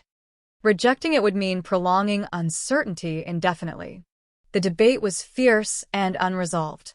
Some argued that an imperfect ending was better than none, that a name on paper mattered more than an unprovable truth. Others countered that cementing the wrong story would be a second crime, one committed with full awareness. The victim's family was consulted again, placed in an impossible position, asked to choose between closure and accuracy. They did not give an answer. They asked for time. While the system hesitated, the adjacent figure withdrew further, legal walls rising higher, cooperation thinning to formal compliance. Their silence grew heavier, not because it implied guilt, but because it confirmed relevance. People irrelevant to truth do not need such careful boundaries. The investigation logged this change without commentary, aware that observation was all that remained. Media narratives began to fracture. Some outlets framed the lack of charges as failure, others as cover-up, still others as tragic inevitability. The phrase cold case reappeared with a new inflection, less about age, more about temperature, the sense that the truth was visible but untouchable, like ice beneath clear water. Public interest waned and flared in cycles, attention drifting, then snapping back with each rumor of movement. Inside the team, something shifted emotionally. The urgency that had driven reopening gave way to resolve, quieter but more durable. They were no longer chasing justice as an outcome, but as a process, determined that whatever the case became, it would not revert to myth. Records were annotated meticulously, decisions documented, assumptions flagged. If the truth could not be prosecuted, it could at least be preserved, protected from future distortion. The victim's family returned with their answer. They did not want a plea that felt incomplete. They did not want a confession that solved nothing. They wanted the investigation to continue as long as it could do so honestly, and to end only when it had reached its natural limit. It was not forgiveness. It was not resignation. It was clarity, and it carried weight. With that, the path narrowed further. The plea was declined. The case pressed on, not toward trial, but toward articulation, toward a final report that would say what could be said and acknowledge what could not. This was not the ending anyone had imagined when the confession first broke the silence. There would be no dramatic arrest, no gavel striking, no definitive answer delivered cleanly to the public. As Part 9 closed, the investigation stood in its most precarious position yet. The truth felt present, almost audible, but the structures meant to contain it were proving inadequate. The cold case, reopened with the promise of resolution, now confronted a deeper question: whether justice required certainty, or whether, in rare and brutal cases, it could exist only as an honest accounting of what likely happened and why proving it had become impossible. The final phase did not announce itself. It arrived quietly, disguised as paperwork, as meetings that ran a little longer than scheduled, as sentences rewritten again and again to remove certainty where none could be defended. The investigation had crossed an invisible line, from pursuit to preservation, from trying to win a case to trying not to lose the truth entirely. This was where cold cases often ended, not with answers, but with decisions about how much ambiguity the system could tolerate without breaking faith with the dead. The report grew dense, deliberate, resistant to simplification. Every claim was paired with its limitation, every inference anchored to evidence, and immediately checked against alternative explanations. It was an act of discipline, almost defiance, refusing the seduction of a clean story. The silhouette remained central, described not as an accusation but as an alignment of probabilities that could not be ignored without willful blindness. It acknowledged the confession, not as resolution, but as disruption, a force that altered the investigation without resolving it. Language mattered now more than ever. Words like likely and consistent with replaced did and was. Responsibility was discussed without assigning guilt. Roles were outlined without names attached. It was not evasion. It was precision. The investigators knew that this document might become the last authoritative account of the case, referenced long after they were gone, and they refused to let it lie. The confessor was informed of the direction things were taking. There would be no plea, no closure by concession. His confession would remain part of the record, scrutinized, contextualized, neither embraced nor dismissed. He reacted with frustration thinly veiled as disappointment, warning that without acceptance, the case would drift back into uncertainty. Detectives listened without responding. They understood now that certainty offered under conditions was not certainty at all. The adjacent figure was given the same courtesy, notified formally that the investigation had reached its evidentiary limit. No charges would be filed at this time. The phrasing was careful, non-exculpatory. It did not clear them. It did not accuse them. It simply acknowledged reality. Their response was minimal, relief and tension braided together, a boundary maintained to the end. The silence that followed felt heavier than any denial. When word began to leak, as it always does, the reaction was swift and polarized. Some accused the investigators of cowardice, of hiding behind nuance to avoid hard decisions. Others praised the restraint, the refusal to manufacture justice where it could not be proven. The city argued with itself again, old habits resurfacing, impatience clashing with doubt. Headlines softened, then sharpened, then faded. The story refused to behave. The victim's family received the report in person. It was not a presentation. It was a handover. They were given time, privacy, and honesty. The document did not tell them who to blame. It told them what was known, what was suspected, and what would likely never be recovered from the past. It acknowledged failure without apologizing for it. Their reaction was private, but those present would later describe it as quiet recognition rather than acceptance, an understanding that the truth they sought did not live in verdicts alone. As the report moved through official channels, it became something else, a reference point, a boundary marker. Future inquiries would have to reckon with it. Future confessions would be measured against it. The case could be reopened again, but it would not be reset. The myths that had grown around it were cut back, replaced by a harder, less satisfying account. The night in 1987 was no longer a blank space. It was a contested one. For the investigators, the end was anticlimactic. Desks were cleared, files archived, lives resumed. But the case lingered, not as obsession, but as a recalibration of belief. It had taught them that truth was not always a destination, but sometimes a limit, the furthest point you could reach without lying to yourself. That lesson stayed with them, shaping how they approached every case that followed. London absorbed the outcome the way it absorbs everything, unevenly, selectively. Some remembered. Most moved on. The street where it happened continued its routines, footsteps echoing where others once had, radios playing, doors opening and closing without ceremony. The city did not resolve the case. It lived around it. As Part 10 drew to a close, the cold case existed in a state more unsettling than ignorance. It had been seen clearly enough to know its contours, but not clearly enough to name its center. The confession had not ended the mystery. It had exposed its depth. And in that exposure lay the final discomfort, that the truth, once approached honestly, did not always arrive as an answer, but as a boundary, a place where knowing ends and responsibility begins.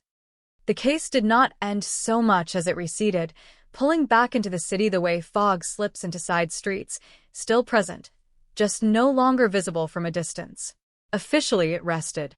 Unofficially, it lived on in margins, in footnotes, in conversations that began with certainty and ended in pause. The report existed now, solid and unsatisfying, a document that refused to close the door even as it acknowledged there was nowhere left to walk. It did not declare the mystery solved. It declared it understood as far as it could be. Time resumed its work. The confession lost its urgency, becoming one element among many, no longer the headline, no longer the promise it had once seemed to be. The adjacent figure faded from view, protected by the absence of charges and the passage of years, their life continuing in the way most lives do, quietly, without ceremony.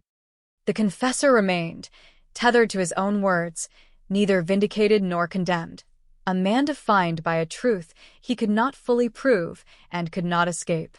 Both occupied an uneasy space in the story, neither center nor footnote, reminders that proximity to truth does not guarantee ownership of it. For the victim's family, the end came without punctuation. No verdict to mark a date. No sentence to measure time against. Just an accumulation of understanding that settled slowly, reshaping grief into something less volatile but no less heavy. They returned to private remembrance, carrying with them not answers, but context, a clearer sense of how the night unfolded and why it had resisted explanation. It was not peace. It was orientation. The city moved on, as cities always do, but it carried traces. The street changed names. The takeaway closed. The flat was renovated again, walls repainted, floors replaced, the past sealed beneath new surfaces. And yet, the rhythm of the place remained, footsteps on stairs, radios murmuring in the dark, the ordinary sounds that had framed an extraordinary absence. Somewhere nearby, a payphone was removed entirely, its place taken by nothing at all, a gap that felt symbolic only in hindsight. Occasionally, the case resurfaced. A documentary, a podcast, an article written by someone too young to remember 1987 but old enough to feel its weight. Each retelling simplified and complicated in equal measure, drawn to the confession, intrigued by its failure to conclude. The silhouette described in the report became shorthand among those who studied the case, a way to talk about responsibility without naming it. It frustrated audiences looking for villains. It satisfied those who understood that some truths resist that shape. Within policing circles, the case became a cautionary reference, cited quietly in training rooms and closed-door discussions. Not as a failure, but as a boundary. It illustrated how easily early assumptions could harden into obstacles, how narratives, once established, could steer investigations as powerfully as evidence.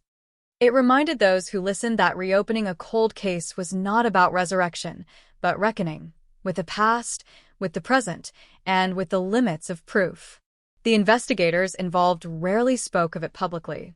When they did, their language was careful, restrained, shaped by years of reflection. They did not claim justice. They claimed honesty. They spoke of alignment rather than certainty, of responsibility rather than guilt. It was not a message designed to comfort, but it was one designed to endure. And so the case settled into its final form, not solved, not forgotten, but integrated into the city's long memory, a quiet pressure beneath the surface. The confession that once promised an ending remained what it had always been, a disruption, a catalyst, a reminder that answers offered too neatly should be examined most closely. The cold case had been reopened, not to be closed again, but to be seen clearly, its edges defined, its center left intentionally unfilled. In the end, what lingered was not the violence, but the restraint, the understanding that truth is not always a destination reached by force, but a boundary approached by patience. The unanswered call, the managed silence, the familiar presence that did not alarm until it was too late, these details remained, circulating quietly through the story, immune to resolution. London absorbed them the way it absorbs everything, unevenly, imperfectly, carrying on while never entirely letting go. The mystery did not end with a confession. It ended with a recognition, shared but rarely spoken, that some crimes leave behind not answers, but questions refined to their sharpest point. And in that recognition, in the space where certainty failed but honesty remained, the cold case found its final, unsettling resting place. The story should have ended there, and for a time it almost did. The report settled into archives. The headlines aged out of search results. The city found newer shocks to absorb. But cold cases do not truly rest. They hibernate, waiting for conditions to change. And conditions always change, slowly, quietly, without asking permission. It began with a detail so small it would have been ignored in any other context, a routine audit of preserved evidence prompted not by this case, but by a different one. Another unsolved death with superficial similarities. A technician noticed a labeling inconsistency, a box logged under an outdated system, its contents transferred twice over decades, surviving more by luck than design. Inside were items long assumed exhausted of value, inert relics from a time before certainty could be extracted from dust. They were not reopened with expectation, only with obligation. Technology had advanced again, not dramatically, not with promises of miracles, but incrementally, enough to make the impossible merely difficult. The samples were reprocessed under new protocols, contamination accounted for in ways that had not existed before. The results did not shout. They whispered. They did not contradict the report. They complicated it. A pattern emerged that did not point cleanly to any single person, but it did narrow the field in an unexpected way. It suggested proximity at a level previously unprovable, a physical overlap that aligned more closely with one life than another. The silhouette shifted, subtly but unmistakably. Not enough to reopen proceedings. Not enough to name. But enough to confirm that the truth had not been static, only waiting. The finding was reviewed, challenged, verified again. It survived scrutiny, but it did not survive ambition. Prosecutors acknowledged it with careful language, noting its significance and its limits in the same breath. It strengthened the report without transforming it. It edged the understanding closer without delivering it across the threshold. The law remained unmoved, and perhaps rightly so. Evidence that arrives too late often does. The investigators who received the update reacted not with excitement, but with recognition. This was the shape they had sensed, now outlined more clearly. It did not change the ending. It validated the journey. For some, that was enough. For others, it reopened old wounds, The frustration sharpened by confirmation that they had been circling the truth all along, constrained not by blindness, but by time. The victim's family was informed again, gently, with fewer words than before. They listened, asked precise questions, absorbed the implications. The new information did not give them answers, but it gave them reassurance that the case had not stalled because it was empty, but because it was full, too full to be carried by a single conclusion. Their response was subdued, almost serene, a reflection not of closure, but of endurance. The confessor was never formally confronted with the update. There was no procedural necessity, no legal advantage. But the knowledge reached him anyway, as knowledge always does. Through rumor, through implication, through silence where certainty had once been offered. Those close to him noticed a change, a tightening, a retreat from the narrative he had once tried to own. The story no longer belonged to him, if it ever had. The adjacent figure, too, sensed the shift. There were no accusations, no summons, no public reckoning. Just a quiet recalibration in how the case was spoken about, how certain absences were now interpreted. The law did not move against them. History, however, had already begun to. Years passed. The city continued its cycles. New crimes eclipsed old ones. New technologies promised clarity, then delivered complexity. The case appeared occasionally in academic journals, in discussions about investigative bias, about the limits of confession, about how systems respond when truth resists closure. It became less a story and more a reference, a framework for understanding how justice behaves at its edges. In that space, the case took on a different kind of life. Not sensational, not resolved, but instructive. It taught that reopening a cold case is not an act of resurrection, but of confrontation, with assumptions, with patience, with the possibility that truth may arrive fragmented and late. It taught that certainty is not the same as honesty, and that restraint can be a form of respect. London, indifferent as ever, carried the memory without ceremony. People walked the street without knowing its history, or knowing it only vaguely, as one knows the outlines of a rumor. Radios still played at night. Doors still closed softly. The city did not memorialize the crime. It incorporated it, the way it incorporates everything into its background noise. And somewhere in the archive, the case rested again, not frozen this time, but tempered. Its edges worn smooth by scrutiny. Its core still intact. It waited, not for a miracle, but for understanding, for the slow accumulation of insight that might one day tip probability into proof, or might not. The final truth, whatever its precise configuration, no longer needed to be shouted. It existed in alignment, in consistency, in the narrowing of doubt. It existed in the shared recognition among those who had looked closely enough that the night in 1987 had not been random, not chaotic, not inexplicable. It had been quiet, familiar, managed, and that understanding, unsettling as it was, had survived every attempt to erase it. Cold cases are often described as frozen in time, but this one was never still. It moved, slowly, through memory, through method, through restraint. It changed the people who touched it, asked things of them they could not easily give, and in return offered no clean reward. Only clarity, without certainty. Only truth without verdict. And perhaps that was its final act. Not to be solved, but to remain. A reminder that some mysteries do not end with answers, but with a sharpened awareness of how fragile truth can be, and how carefully it must be handled once found.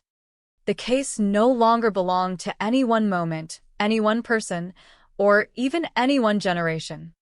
By the time it reached what some quietly called its 13th life, it had become something closer to a pressure system than a story, influencing how other cases were approached, how confessions were weighed, how silence was interpreted. It was cited without being named, referenced in footnotes and training materials as an example of what happens when certainty arrives before understanding and what it costs to untangle them later.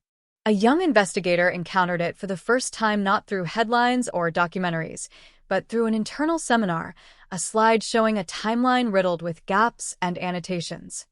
They noticed what others had come to accept, How early confidence had narrowed vision, how the most disruptive element had been the one that felt most helpful. The confession. It stood there like a monument to resolution, impressive, misleading, casting a shadow longer than anyone expected. The lesson was not that confessions lie, but that they persuade, and persuasion can be more dangerous than deception. That investigator asked a question that lingered after the room emptied, not about guilt or innocence, but about responsibility. Who is responsible when the truth is distributed across actions that never quite cross into crime on their own? When harm is enabled rather than delivered? When presence matters more than force?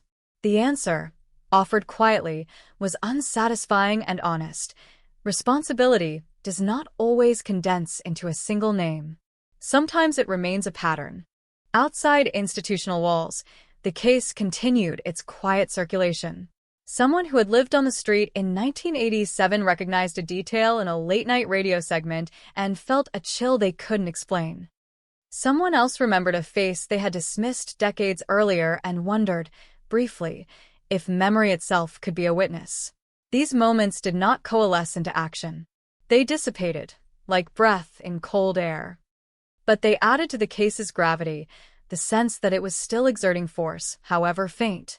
The confessor aged into obscurity, his earlier certainty eroded by time and contradiction. He stopped offering explanations, stopped defending his version. Those who knew him noticed how carefully he avoided the past, how the story he once seemed eager to own had become something he no longer wanted touched. His silence was not an admission. It was a retreat, and retreats, too, leave traces. The adjacent figure remained untouched by law, but not by consequence. Their name never appeared in charges, but it surfaced in conversations framed carefully, hypothetically, among those who understood the case's contours. History had a way of reassigning weight, even when institutions could not. Nothing public shifted. Everything subtle did. For the family, time softened nothing, but it clarified much. They learned how to live alongside a truth that had edges but no center, a shape they could hold without being able to point to its heart. They stopped waiting for announcements. They stopped marking anniversaries by what might happen. Instead, they marked them by what had been learned, by how far the understanding had traveled from that first night of shock and silence. The city absorbed this phase as it had absorbed all the others. Indifferently. Completely. New buildings rose.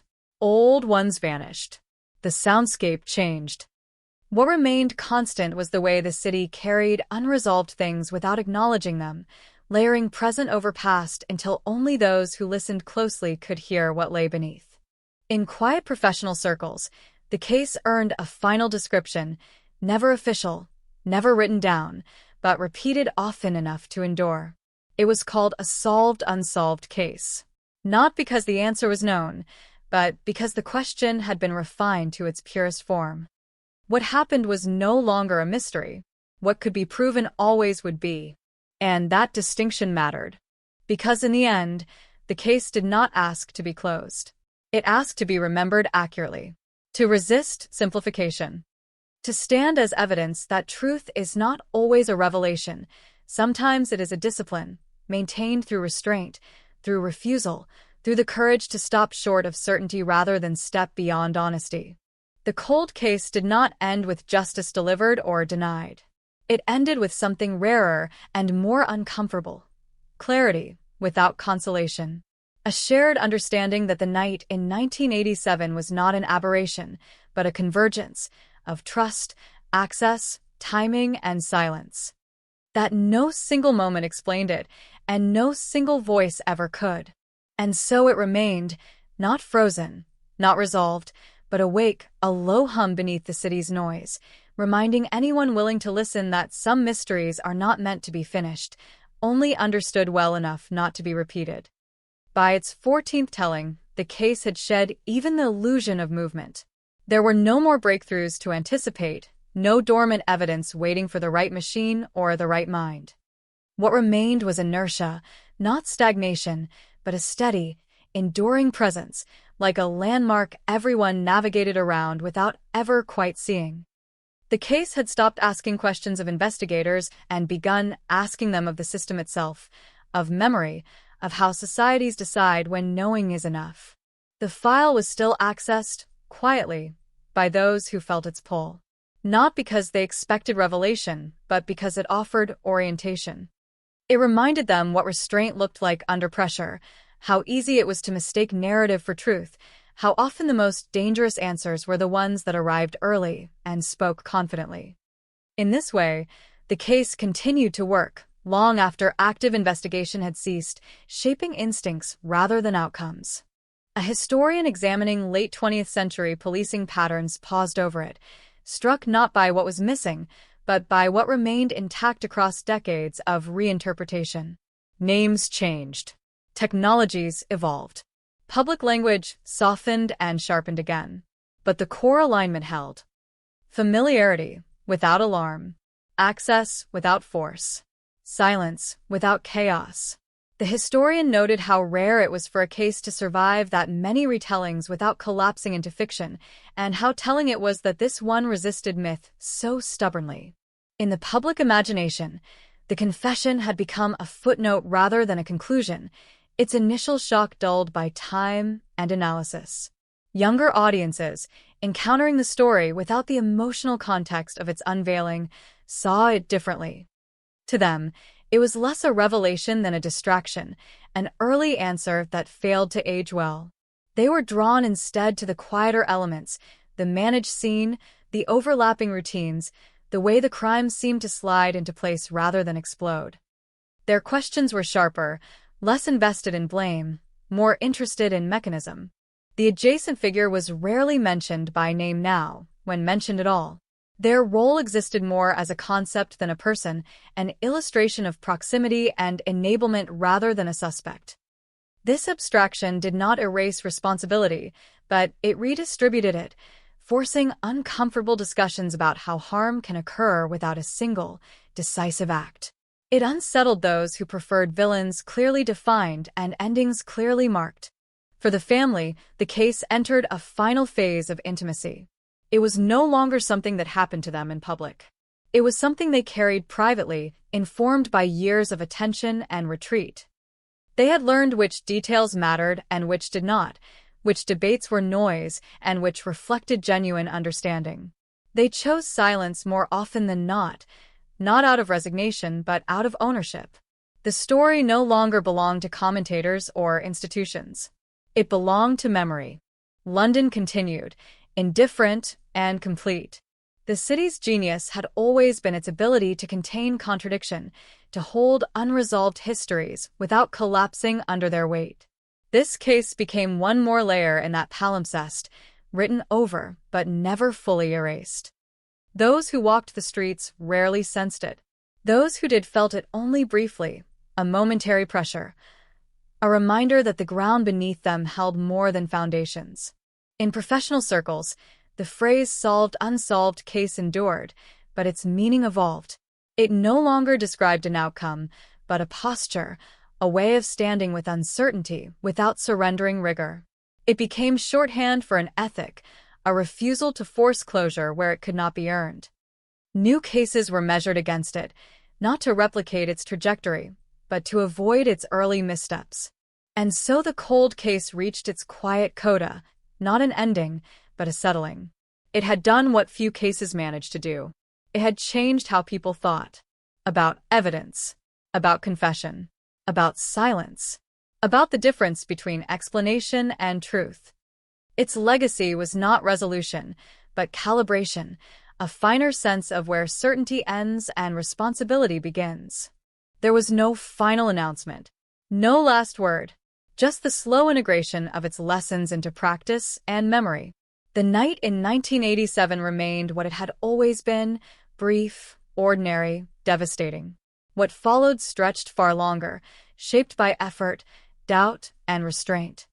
And in that long aftermath, the case found its final form, not as a mystery waiting to be solved, but as a reminder that some truths, once approached honestly, ask only to be held carefully